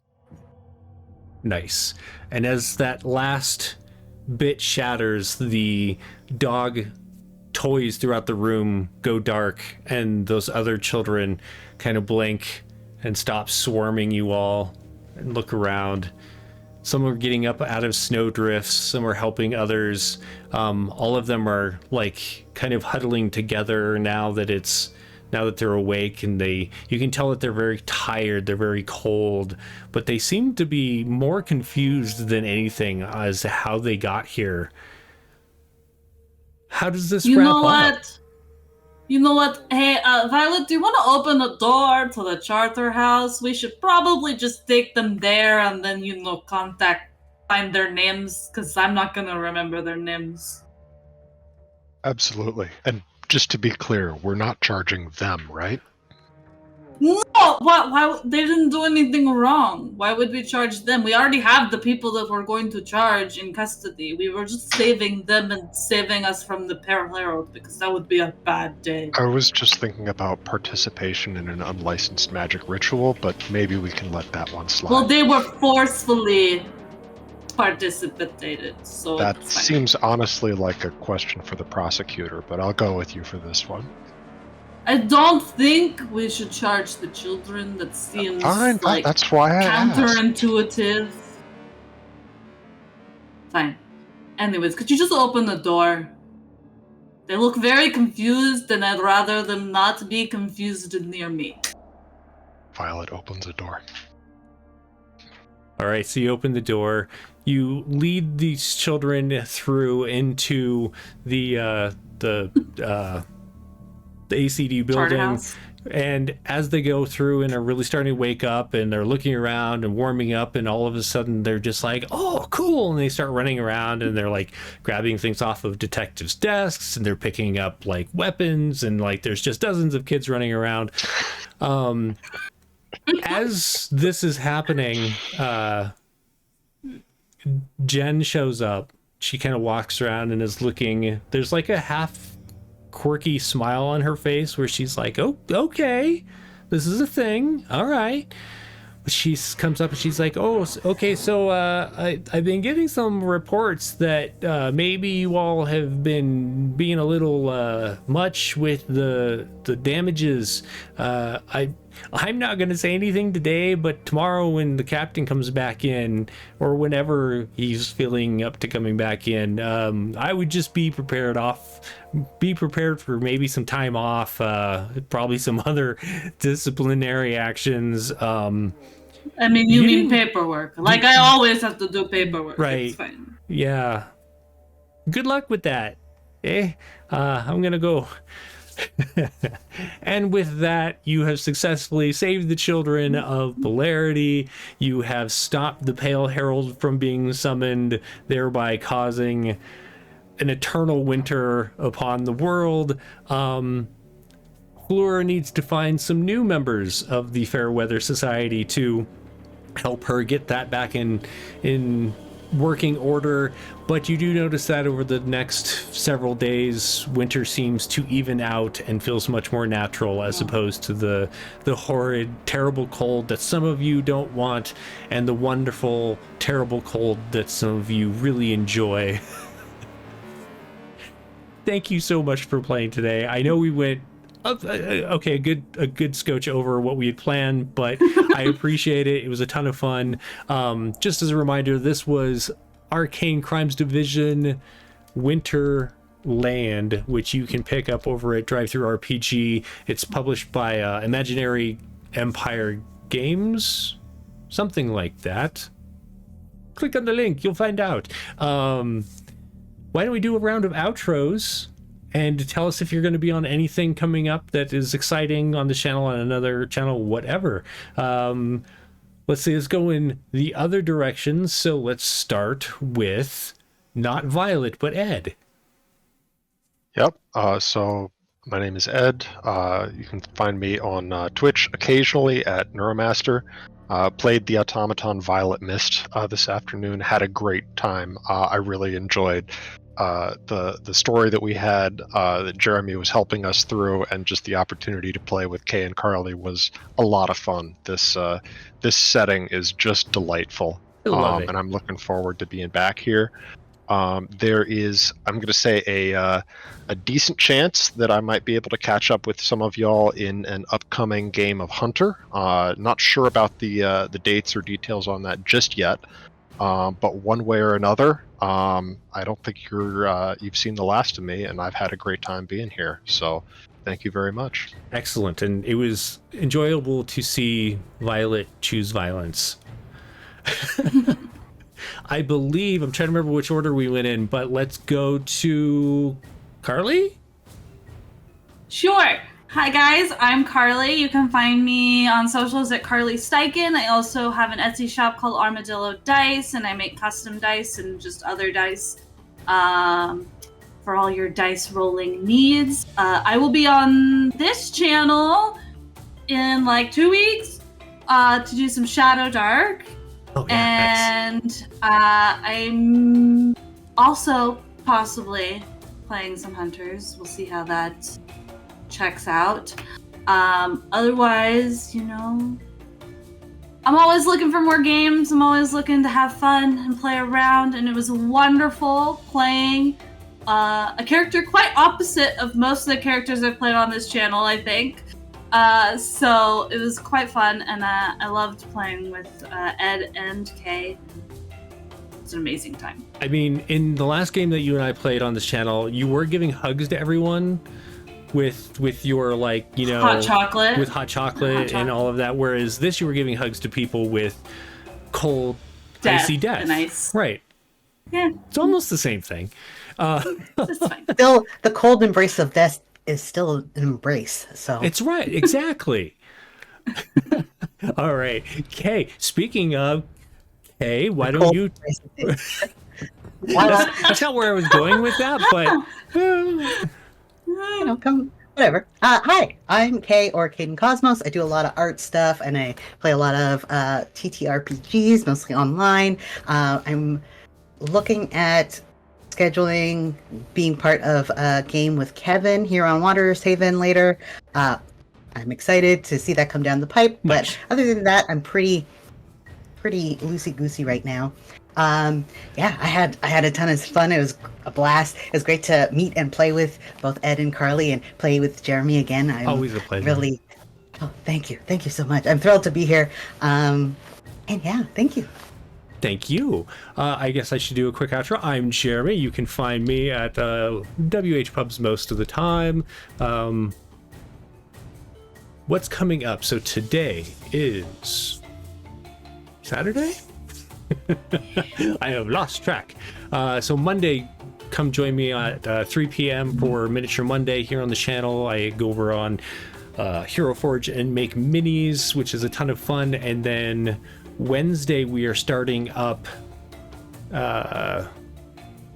It just left my mind. It's Girl by Moonlight, The Flavor of Hope, which is, there's totally a reason it's called that, and it's going to be ridiculous, and I hope you all join and find out why, either here or on YouTube when it goes live after that. Speaking of YouTube, head over and follow our YouTube channel. We're trying to reach that 500 subscriber mark. We have a ways to go. I was like, hey, we'll make it by the end of the year last year, like 2 weeks before the end of the year.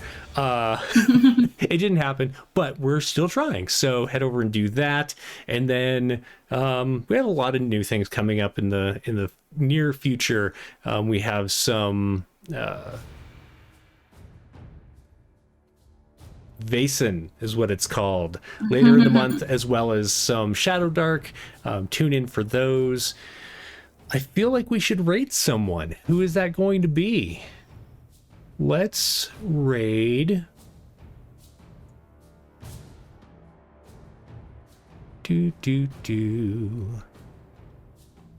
Cozy comes over here and chats with us. We're gonna raid Cozy Bean, who's playing D&D online. Not D&D online, but D&D online.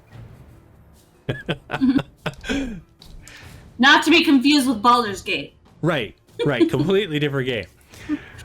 Thanks so much for joining us today. Thank you all for playing. It was an absolute pleasure. I hope everyone will come back soon and game again, and we will see you all next time. Thanks for watching. Have a great weekend. Bye, everybody.